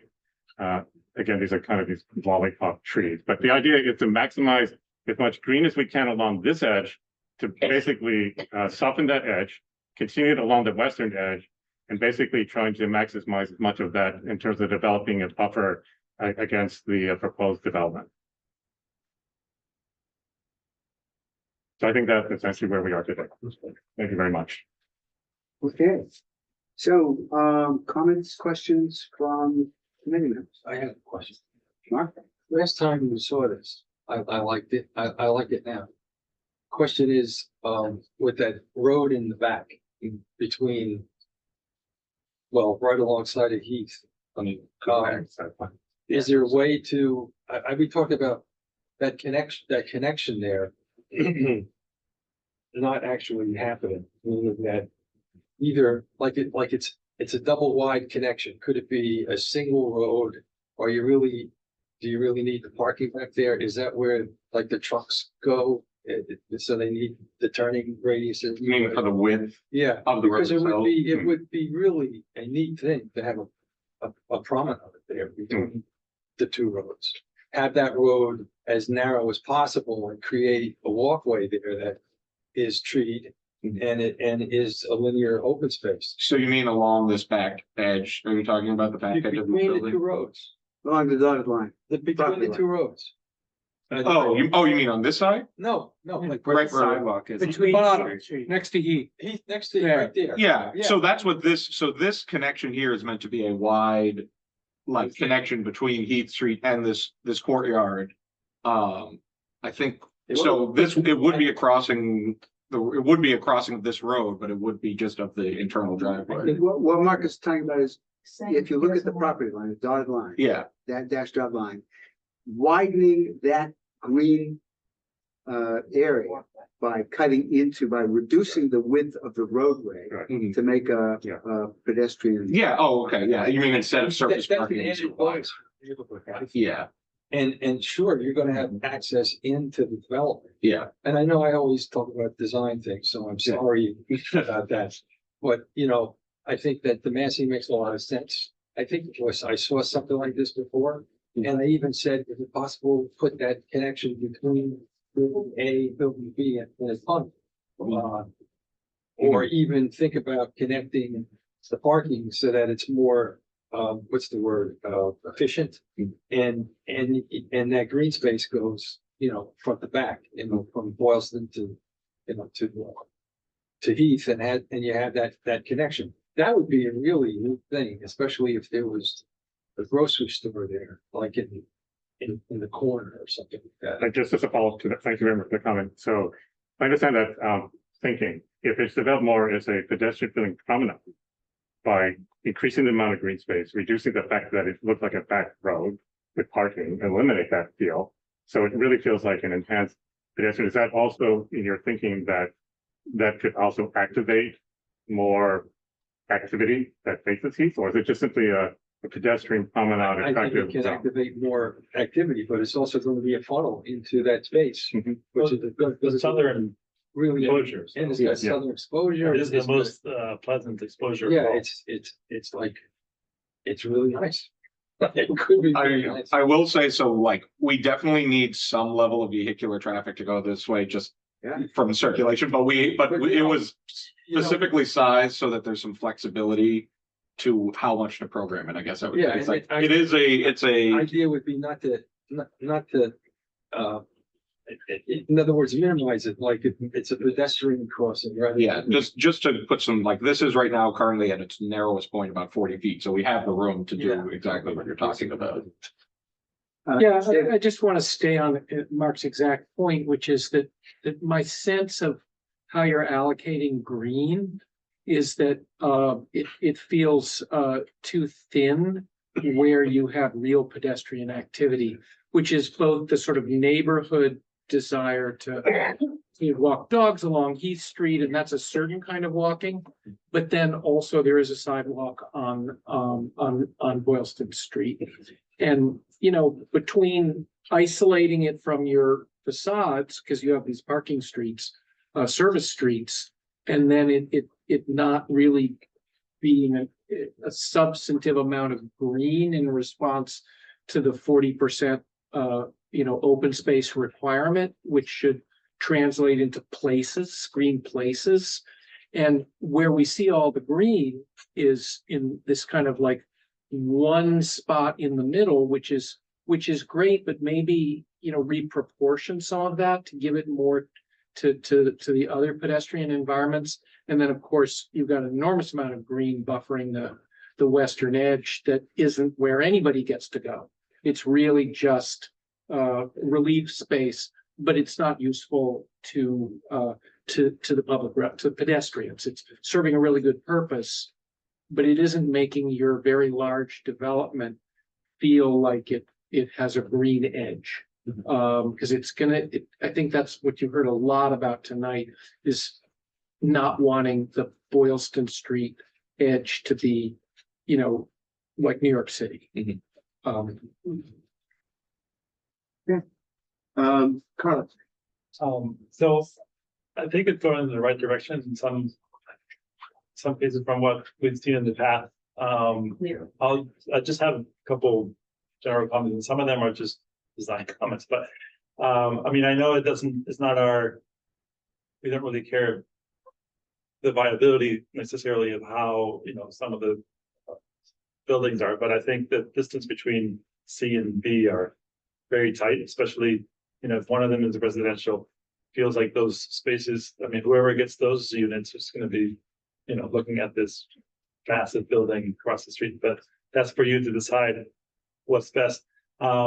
The first impression I got, and I think a lot of it has to do with how you render these things, how you present these things. And one of the interesting aspects of the corners, the Center Street presentation was it was a very soft presentation. It was also much more detailed than it could be. So it gave sort of this sense of being in there, and it's harder to do that when it's sort of a hard drawing. But the first impression I get is it's very suburban, like there's a lot of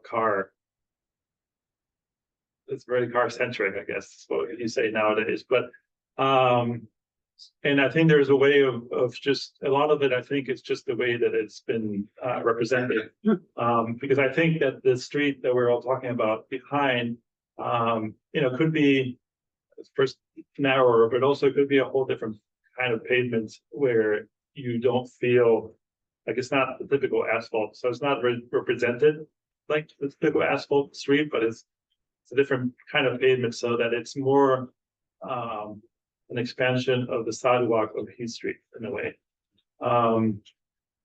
Interestingly enough, you ended up with the loading docks on Heath Street, which, that's people have to sort of think about that in general. And then I wish that maybe you can explore in some way, instead of doing a U, doing an H that has the crossbar really high up, so that when you're looking down Route 9, that volume is broken up a little bit. So maybe the two legs have just they bow out. So you're basically like extending this notch, I think widening that notch. The whole way, but also so that when you're down, well, not only Route 9, but also when you come in and you're in the parking lot, you don't see this massive facade. You see something that. And I do want to, and I know it's the director, but we've been not intending this to be the exact kind of facade. No, we're trying to just kind of get volumes, but we certainly anticipate a huge amount of facade variation. But that's a very interesting, I think a very effective way to. When you're presenting these things and they're just volumes, it also just leads you to have these comments. I also think that maybe building C could help. Well, I would pull building C further away from Route 9 just a touch, because it seems like there's something really uncomfortable about that view, where it's sort of hiding the other ones. But or maybe it's done by setback, where if you set back both ends, then it's like the Well Tower project, the senior housing project, where when it meets the street, it's sort of much more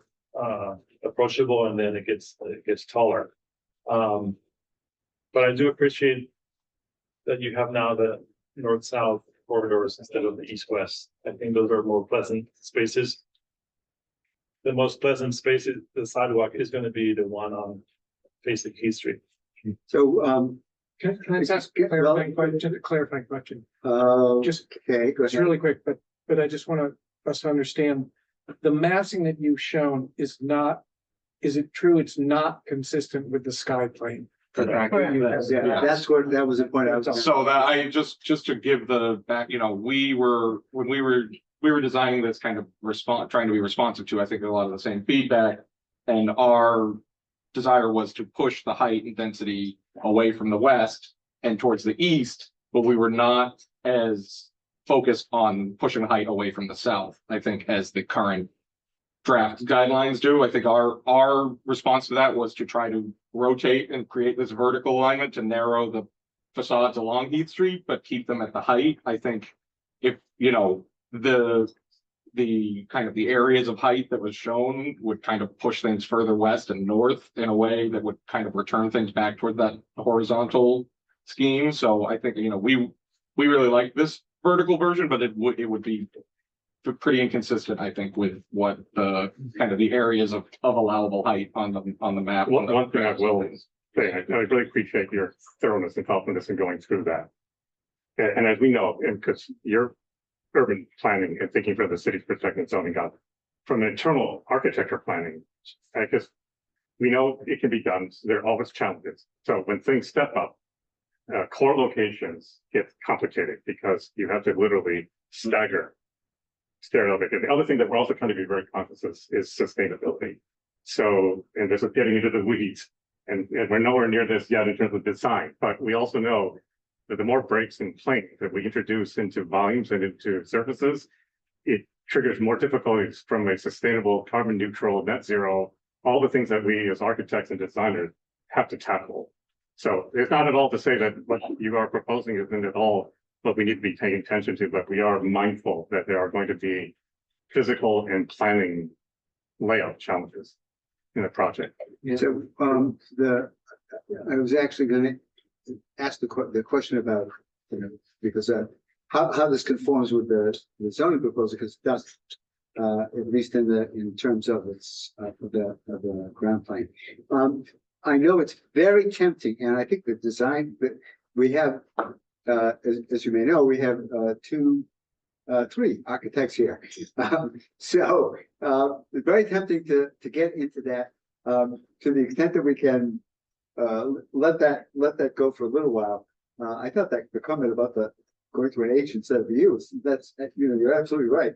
But again, to design thing, let's let these folks. That's the Yeah, let these folks work first and foremost with the zone, and then deal with the design pieces. But I'm sure those will be very important.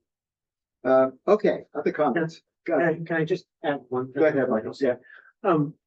In keeping of focusing on the zoning and responding to David's comment about, you know, what lines up or what doesn't line up with Zach's presentation and this presentation, you obviously see one piece of that, which is the setbacks from Heath Street on this design don't line up with the zone.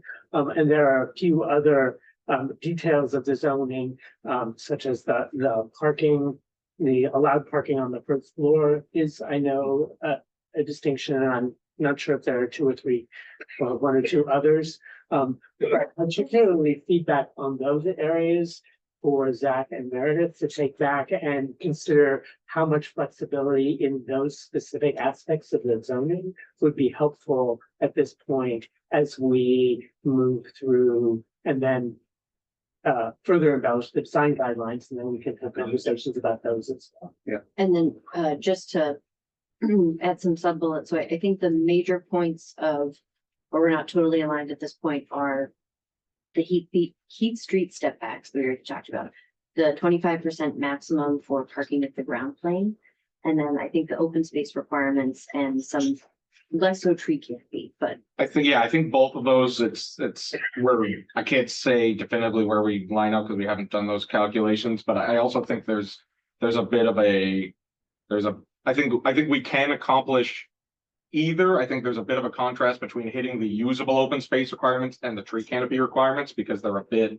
in conflict with one another, especially for a commercial site. You know, we want sight lines and things that, you know, trees interfere with, so we only have so many areas to put trees. And then, but then also in a lot of those areas are also where people want to see the more usable promenade. So I think it's less about they can't be done, and it's more like there's some internal conflict there that we would like some guidance on kind of which direction people would rather prioritize. But it looks like the biggest conflict right now would be the step back. The step backs that's The setback. yeah, the step ins. Yeah. Step back. I would say a lot of the other things are, well, I mean, the parking, the ground floor parking is another because there's just not all of these buildings can be commercial. I guess, you know, like there's only so deep we can make some of these retail spaces, and this building we kind of intentionally tried to keep quieter. It's not a very retail focused area. There's just not really a great way to do anything with that but parking. But then I would classify most of the other contrasts as we're in a few percentage points, but the height step-ins right now as written would require a pretty solid rethink of like. And that's my question, is that and I know this is hard to answer, but Yes. With the step backs that are shown, the viability of this project. Yeah, that doesn't, I mean, the height restrictions basically are almost 60% of the site, you know, so we would really have to push the height in a whole different. But you're already at the top height. No, I know, but I mean, right now, like The area. the area of height restriction would be kind of crossing over like right here. Like the 7-story area, like takes up most Right, of but my this. question is, you're already at the top of the maximum height. In the, yeah, 175. yeah. So if you have to, it would be easier with the model, but if you have a model and you have to chop off this and this side, what do you do with those pieces and where do you put them? We have nowhere else. In this scheme, there's nowhere else for them to go. And that's the answer. You would end up losing the plata and the cut throughs. Right, so if you. Well, I don't even know if you have the cut throughs and all that, if those pieces would still make the project. So, yeah, I mean, to be honest, between the open space requirements, the internal site circulation requirements, because we can't connect to Heath Street, we're very limited on the actual buildable floor plate area. And then with the majority of the site cut on height, there's just not enough area of the site left to even make up that lot square. But my point is that, well, with what we presented in the first hour, with what's superimposed on what's presented in the second hour, it doesn't work out. Not feasible. Yeah. Correct. Okay, Ken. Is there an intention to include conference and event facilities in the proposed hotel? Yes, the hotel, the intention there is that it would be a full service flagged hotel. I think we don't have the layout of it yet, but the intention was that events and conference space would be connected to that green roof, and kind of allow for an indoor, outdoor, and, I think we're kind of, too in the weeds, but targeting in the kind of 150 to 200 person event kind of size range, in addition to a more full suite of amenities from a hotel. So we are intending full service with event space. Thank you. And I just to one other point that we had also, with kind of our design of buildings A and B, we really intended for building A along this edge and here to be focused more on the smaller scale retail. It kind of designed and lends itself more towards subdivision, whereas building B could at least accommodate a larger format retail tenant, but doesn't require one. So it could still be subdivided, but if there was a 15 to 20,000 square foot tenant, that building would be designed to accommodate it. So we kind of wanted to allow for both, but with the ability to shift to a solely small scale tenant, if that's kind of the way the market went. And if there's not a space for retail shoppers, are they directed right into a garage? So yeah, so that's why the circulation would either go into this building, which would be open to the public, or into this building. So that's kind of we're not 100%, we're gonna need to optimize, we're gonna need to figure out, I think, depending on. Where the programming ends up on these roads, of whether these roads will stay two-way traffic or kind of function as more of a rotary with, all the way around. Because I think the main entrance and exit will be this site here, so I think either way, the idea will be to bring kind of exit traffic back this way, but there is a secondary exit as well. So I think we've got the dimensionality to it, but there will be some trade-offs of whether it's, between two-way traffic, surface parking, and green space. It could probably do two of the three, but not all three. So I think we'll kind of continue to refine that. If you've got about a 60-foot roadway Yeah, let me go back. width across the top part of that drawing. 40. 40. That's 40. Yeah, I mean, a parking space plus a drive aisle is 42. 20, yeah, 20 feet and 20 feet. Okay. All yeah, right. and so 40 feet here. But that, Sidewalk. yeah, and sidewalk. Yeah. Does it help you to move the whole of buildings A and B 20 feet towards Route 9 in order to conform to the sky plane? It would go a little bit, but not go all the way. I mean, again, the sky plane, right, or the like height restricted areas are almost like 150, 160 feet into the site off of Heath Street. So Yeah. it would only take a bite. And I do, and some level of surface parking right along Boylston Street, I think is going to be required. Maybe not this exact number. It can be a lesser number, but I think it would be really tough to have no. Right. No, I understand Short-term the parking. advantage of having parking right there for people who want to, for retail visitors. Yeah. I absolutely understand. Just wondering, Yeah. overhang, or is there something else? Yeah, it's just, it would be 20 feet towards right now, a 100-foot difference in dimensions that we're trying to solve for. I think in terms of the impact on the Heath Street environment, this rotation of the tall buildings so that you only get these narrow ends is advantageous. Oh, yeah. And I think it may be actually nicer to have narrower, taller pieces near Heath Street than to have this continuous sky plane where it's pushing, I think from a zoning standpoint, it's worth looking at balancing, what would it mean to, instead of enforcing the sky plane continuously along the length of the site, instead enforcing a narrow end requirement? Yeah, it's certainly something we can look into. Can I ask also, and it's a blanket question, which I know we're trying to apply across much bigger than this parcel. But it's that given the fact from the opening side that 3/4 of this edge along Heath Street is facing the cemetery. So we are absolutely understanding that the relationship to the residents to the west and the sensitivity of the people who live along Heath Street to the west. Absolutely. This is a very critical thing we need to address. We need to, and it's why we're scaling the building down. But in point of fact, and I appreciate what you said, that if we turn the buildings to be narrower, also to try to maximize more daylighting penetrating through from the south, to our opinion, if that offsets some of these issues, and given the fact that the bulk of the site is, and the cemetery itself is elevated, as we know, against Heath Street too.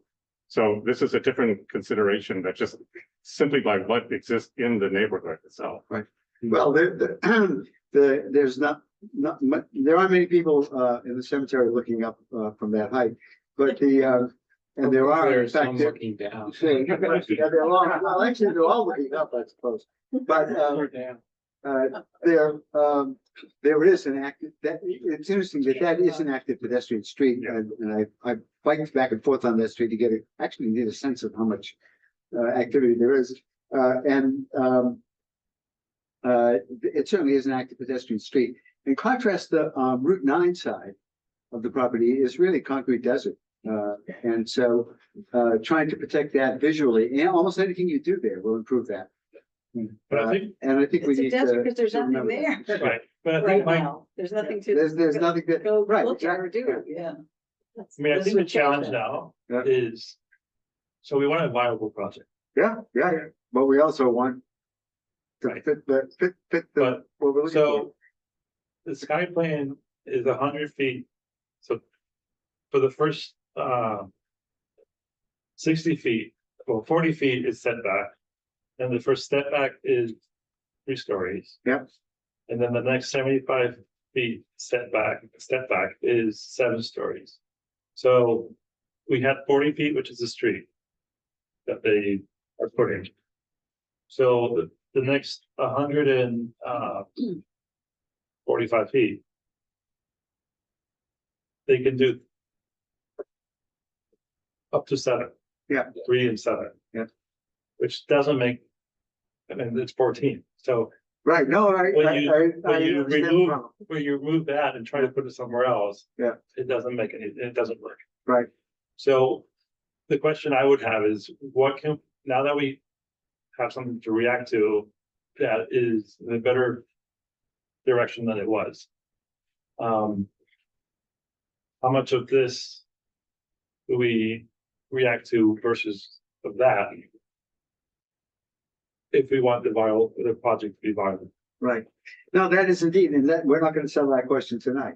No, but that's But in the that's, direction. that is the issue, indeed. Because it's true that what David said is very true that, and this is why at Welltower, the edges are pretty skinny when they get to the street because they don't feel, it's not the same thing to have something that is 60 feet wide and 400 feet wide. Yeah. And I think there has to be a value not a bonus, but some value added to that. Yeah. If you have fingers, how does the design value viewed as if it was in one big Right. block? And your comment also, I'm sorry to interrupt, because we worked, as you know, on Welltower project. So a lot of that too, besides the massing, as you were getting at, I think earlier, is detail. So the articulation of the facades, the making of different scaling elements along all that massing, I think will go a long way to mitigating maybe some of the concerns perhaps of massing. Because this is extremely abstract, as we know, there's no design at the moment shown. So I think there's a lot of other nuances that are gonna come.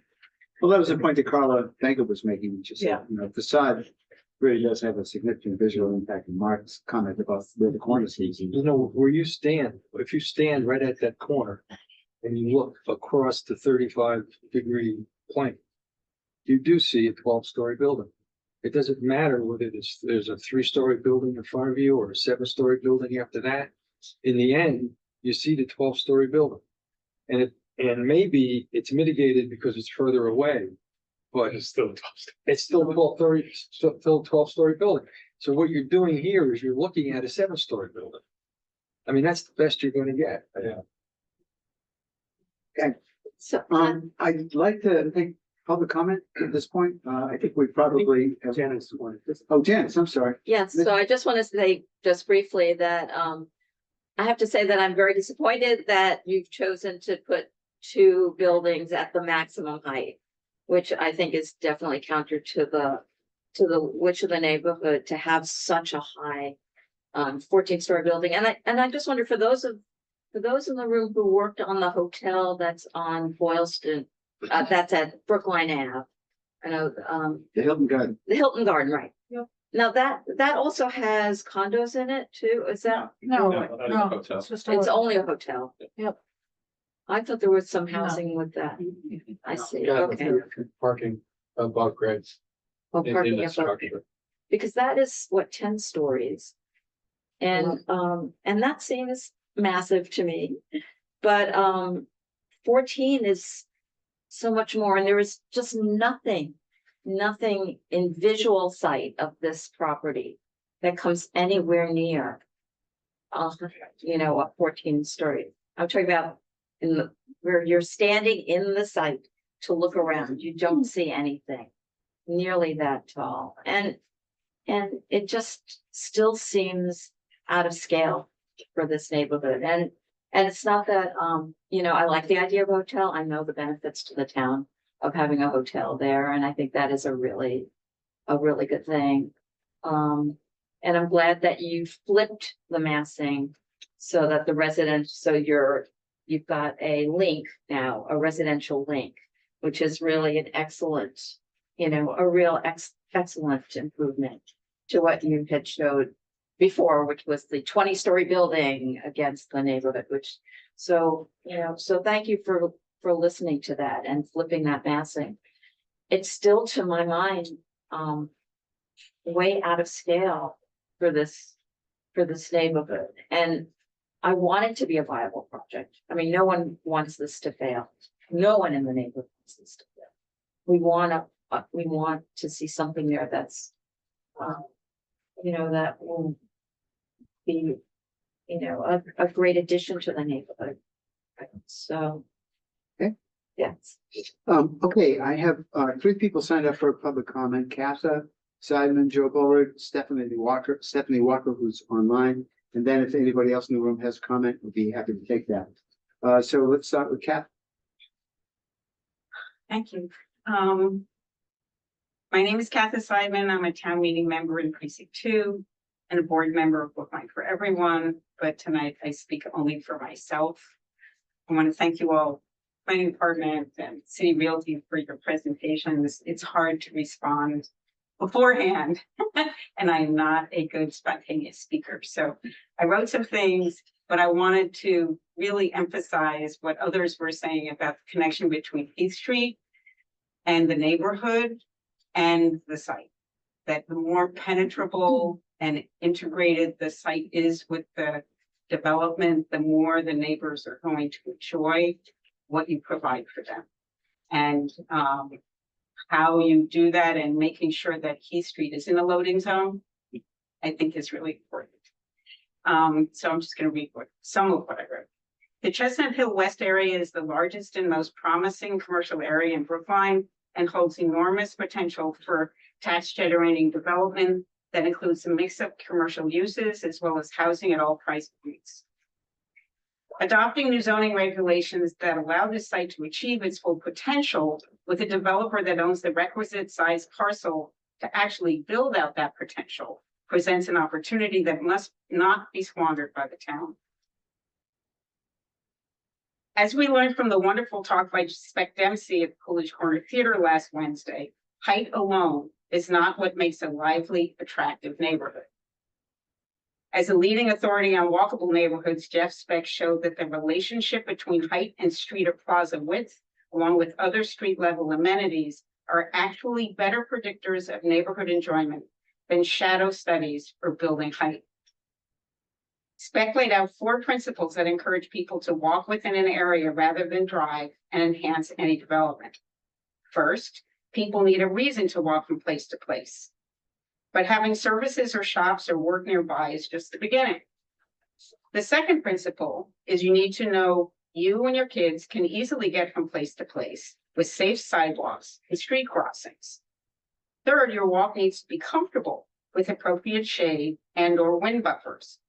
And finally, you'll want to know you will walk by and through a variety of visually interesting, interconnected, and welcoming areas.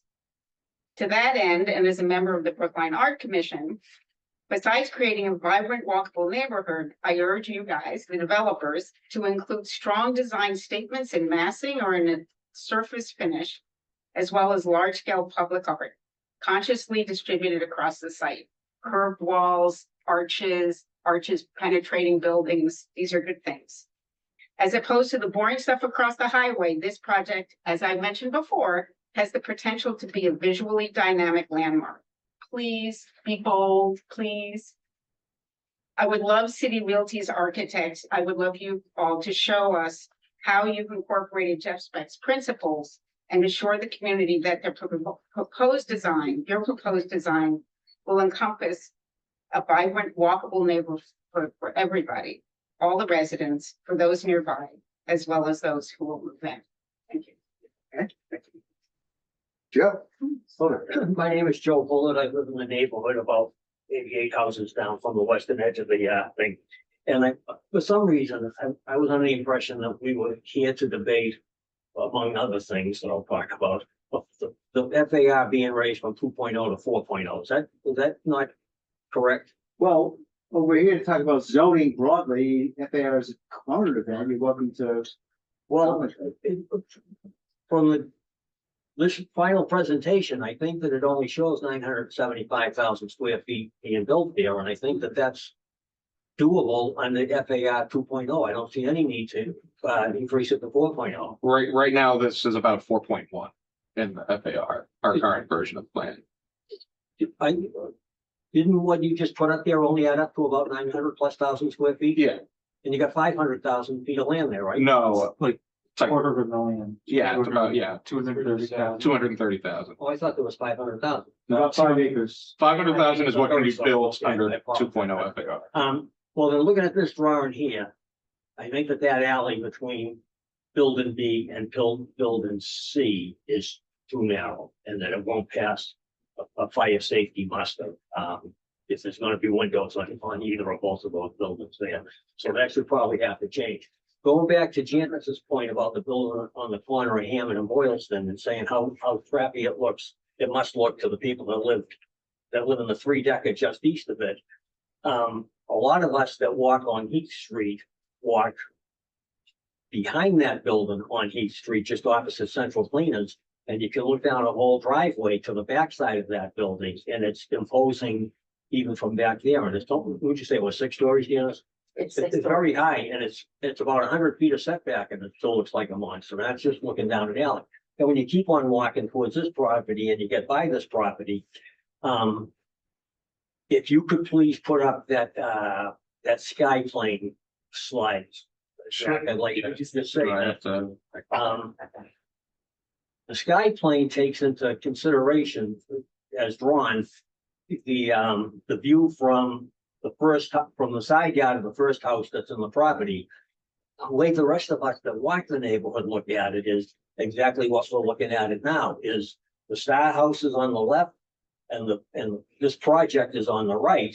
And we have, I would say we have the same right as the lady that lives in the Star House, but we don't get the benefit of that graduated elevation. When we want to look north, we're gonna get face first into 14 stories or 12 stories or 7 stories and very close to the edge of the property line. I think the intention is that this would actually be to Heath Street also. There would be a similar, it wouldn't be 35 degrees, but there would be a sky Well, plane for Heath Street. But the very lowest part of the grayscale on the left end is shown as 3 stories there. It's gonna be 7 stories there, right exactly there. And the other thing about. There's a setback between the 3-story home and the. That's a 2-story home. That's a single family house there. Yeah, okay, all right. But that's looking from her side. Oh, I see what you're saying. I'm sorry. Okay. I misunderstood you. And the way that we look at it, we'll look at north, just the way it's presented to us now. And we're gonna be looking not at the 3-story corner there, right beside the 45-degree angle, but we're gonna be looking at 7-story face flush. And I know that didn't mean you, I knew you weren't trying to be mean when you were minimizing the problems or maximizing the problem that having the cemetery there causes with your design. But that also backs us up. We can't go any further back and get a longer view of looking north. We can only go as far as the wall of the cemetery, and Heath Street at that point is not any wider than this room that we're sitting in. And I'm not talking about from here to there, I'm talking about from there to there. It's a very narrow road, and the sidewalk is there, and we're forced up against that facade when we walk on that sidewalk. And it's nice that when we walk from Tully to the end of the Star House, we have 100 feet of green space to look north on going by this design. But after that, before that and after that, we get almost nothing. We get nothing but bricks and glass. So I just don't think that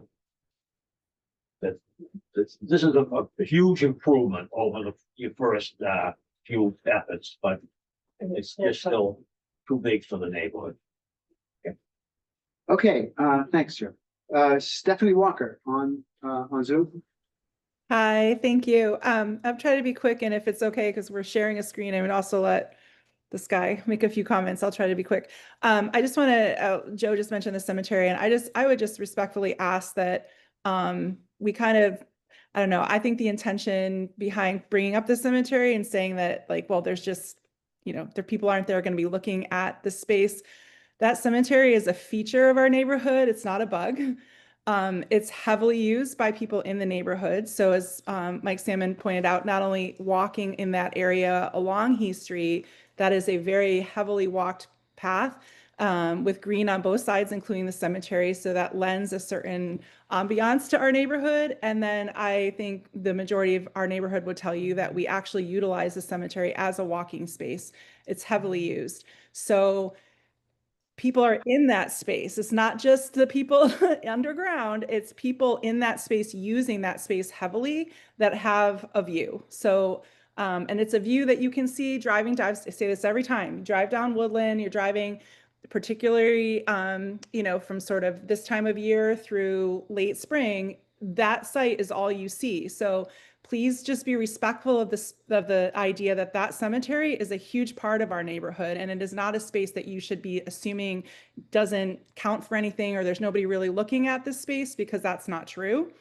The other thing I think is, again, is as many have said, I think from a neighborhood perspective, we are absolutely, all I think, want, we've said this repeatedly, we want development. I think the overlay zoning is moving us closer to what many of us envision as being something we can get on board with. And I appreciate the efforts of Meredith and Zach to do that. And I would just encourage the committee to keep in mind that that's the first priority, is the zoning, and that while I understand the need to make this a viable project with the developers who purchased the space, we should not be beholden to them making a profit in order to make this a place that long-term, very long-term, this is what we get. So very long-term, let's make sure that the overlay zoning that we create is what is best for our community, the residents who live here. This is a residential space, the long-term commercial development, the broader Chestnut Hill area. And I find it a little bit of a disconnect that every time we come to these meetings, we make progress in the zoning. And this to me felt like the first time we've really made significant progress in that zoning, and some real considerations that I think many of us are starting to feel like we could get on board with. And then it's followed immediately by a proposal from the developer that has nothing to do with moving that needle forward. So that still feels uncomfortable to me. Okay. Thanks. Yeah, I think I'm probably just going to echo things that have already been said in the meeting. So I'll just go quickly.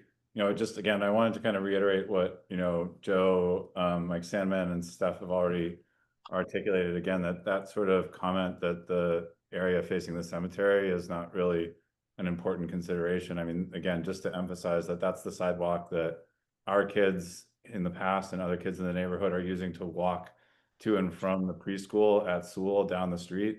And again, others are using, we're using that space to walk to the T. It's very much part of the neighborhood. And so the idea that we could create massing against that sidewalk that's very much a part of the neighborhood, I think really just isn't in the spirit of the feedback that you've been hearing from the neighborhood. And I found that comment again from the developer kind of troubling, and wanted to just emphasize that again. I think there was a really productive discussion on sort of the precedent for the height, and I appreciate the discussion on kind of the site angles.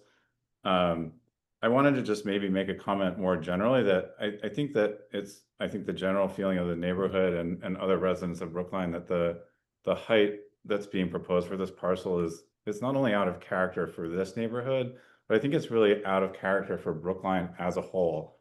So I think we as a community have gone around and looked at other developments in Brookline, and my understanding is that the hotel that was put at the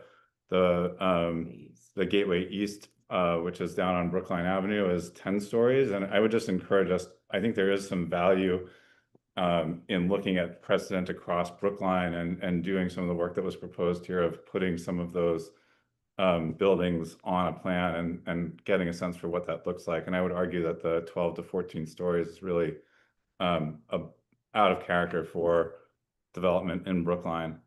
And I will end with a question. I'm actually, again, maybe to this point that it feels a lot like the process has often been reactive to the proposals from City Realty and the developers rather than kind of proactive and acting in the interest of the town.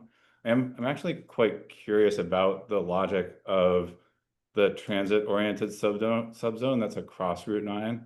You know, that's an area which actually has a lot of parking with, you know, the parking lots associated with, you know, with the Star Market and some of the other commercial development that's in Newton. And I'm just wondering if there's a proposal or a possibility to concentrate more of the massing on that side of Route 9 away from the neighborhood. And that's more associated and adjacent to commercial development where it would have less impact. And I just haven't heard that discussed or considered as part of the process. And wanted to kind of just maybe end with that question and you know, whether there's an opportunity here to think more creatively around the space. Thank you. I mean, the one thing I'll say is that that space is not in play. So that's one reason why we haven't focused on it. But I mean, you raise an apt point. There are in fact a couple of houses just to the north along Hammond Street. But by and large, it's, you know, you look at it and you think, well, gee, there's an opportunity here. But we haven't needed to grapple with that opportunity because we don't have a live proposal in front of us. Understood. That doesn't say that we won't in the future. So, you know, we're trying to think about what would go there. Thank you both. Can I say? Collins, go ahead. So and then we'll wrap this up. Mark and I we're both on the lower Wilson Street corridor zoning, and I think for both of us, this might be like a deja vu. Where I mean, the result of 2 years was it 2 years?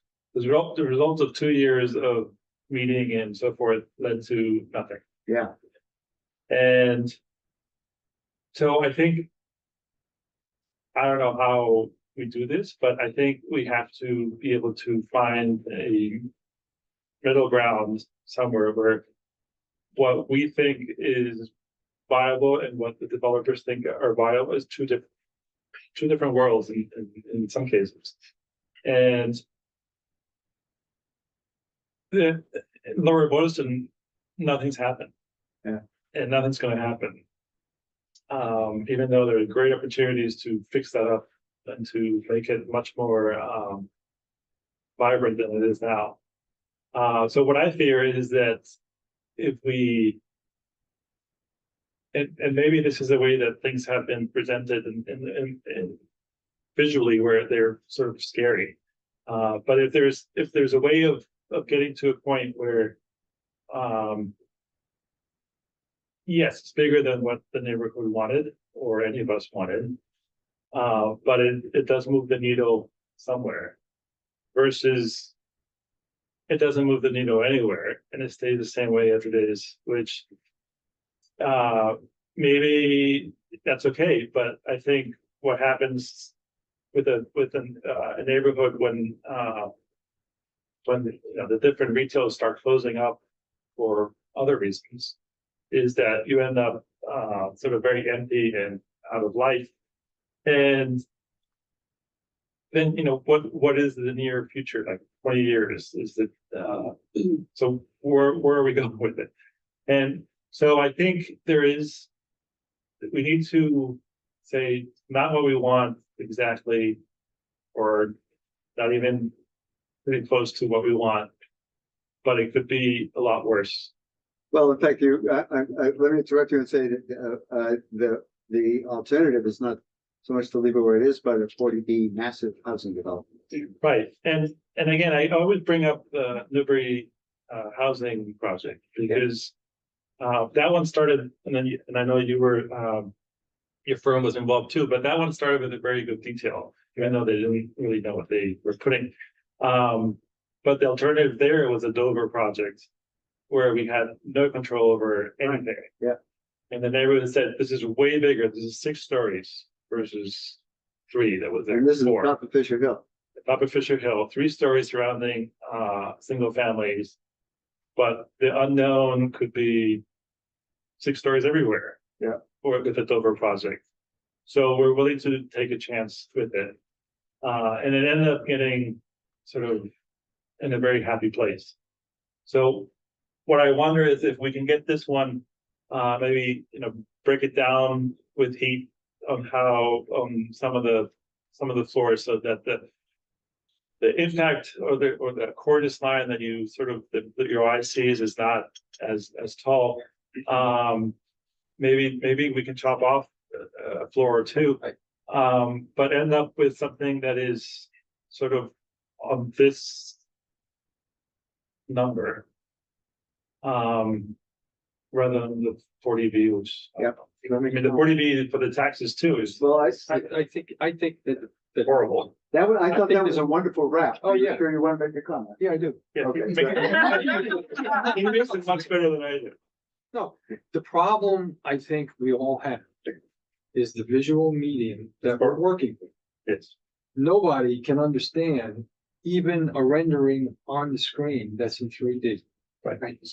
I'm going to say that the last time I saw a model, a physical model, was made by Gund Associates when they did that, when they modeled the Lincoln. Lincoln School. No, the high school. It was huge. And when you could look down the corridors and you could see what you're talking about. I actually think we need a physical model so that the neighborhood could actually get behind a 7-story building or a 12-story building and actually see exactly what they're seeing. I mean, there's a model scope that you could look through. There are things that you can see on a physical model. And I think that there were a couple of comments tonight where people had said that it was hard to rationalize or even realize the reality of what they're looking at on the screen. And if it's hard for professionals, then it must be hard for everybody to understand it. And a physical model would go a long way. Now, I'm not asking you guys to do a physical model, but it doesn't have to be very detailed, and it could have the neighborhood areas, and it could be at a scale that would make sense that people could actually see pieces and not, tiny things, but pieces. And I think that might help, because quite honestly, to echo what you're saying about the Boylston corridor study is, I actually put my heart and soul into that. And I went off the deep end with regard to trying to come up with ways that it could work. And in the end, the real reason, it didn't work was another one of the real reasons was that the parcels weren't big enough.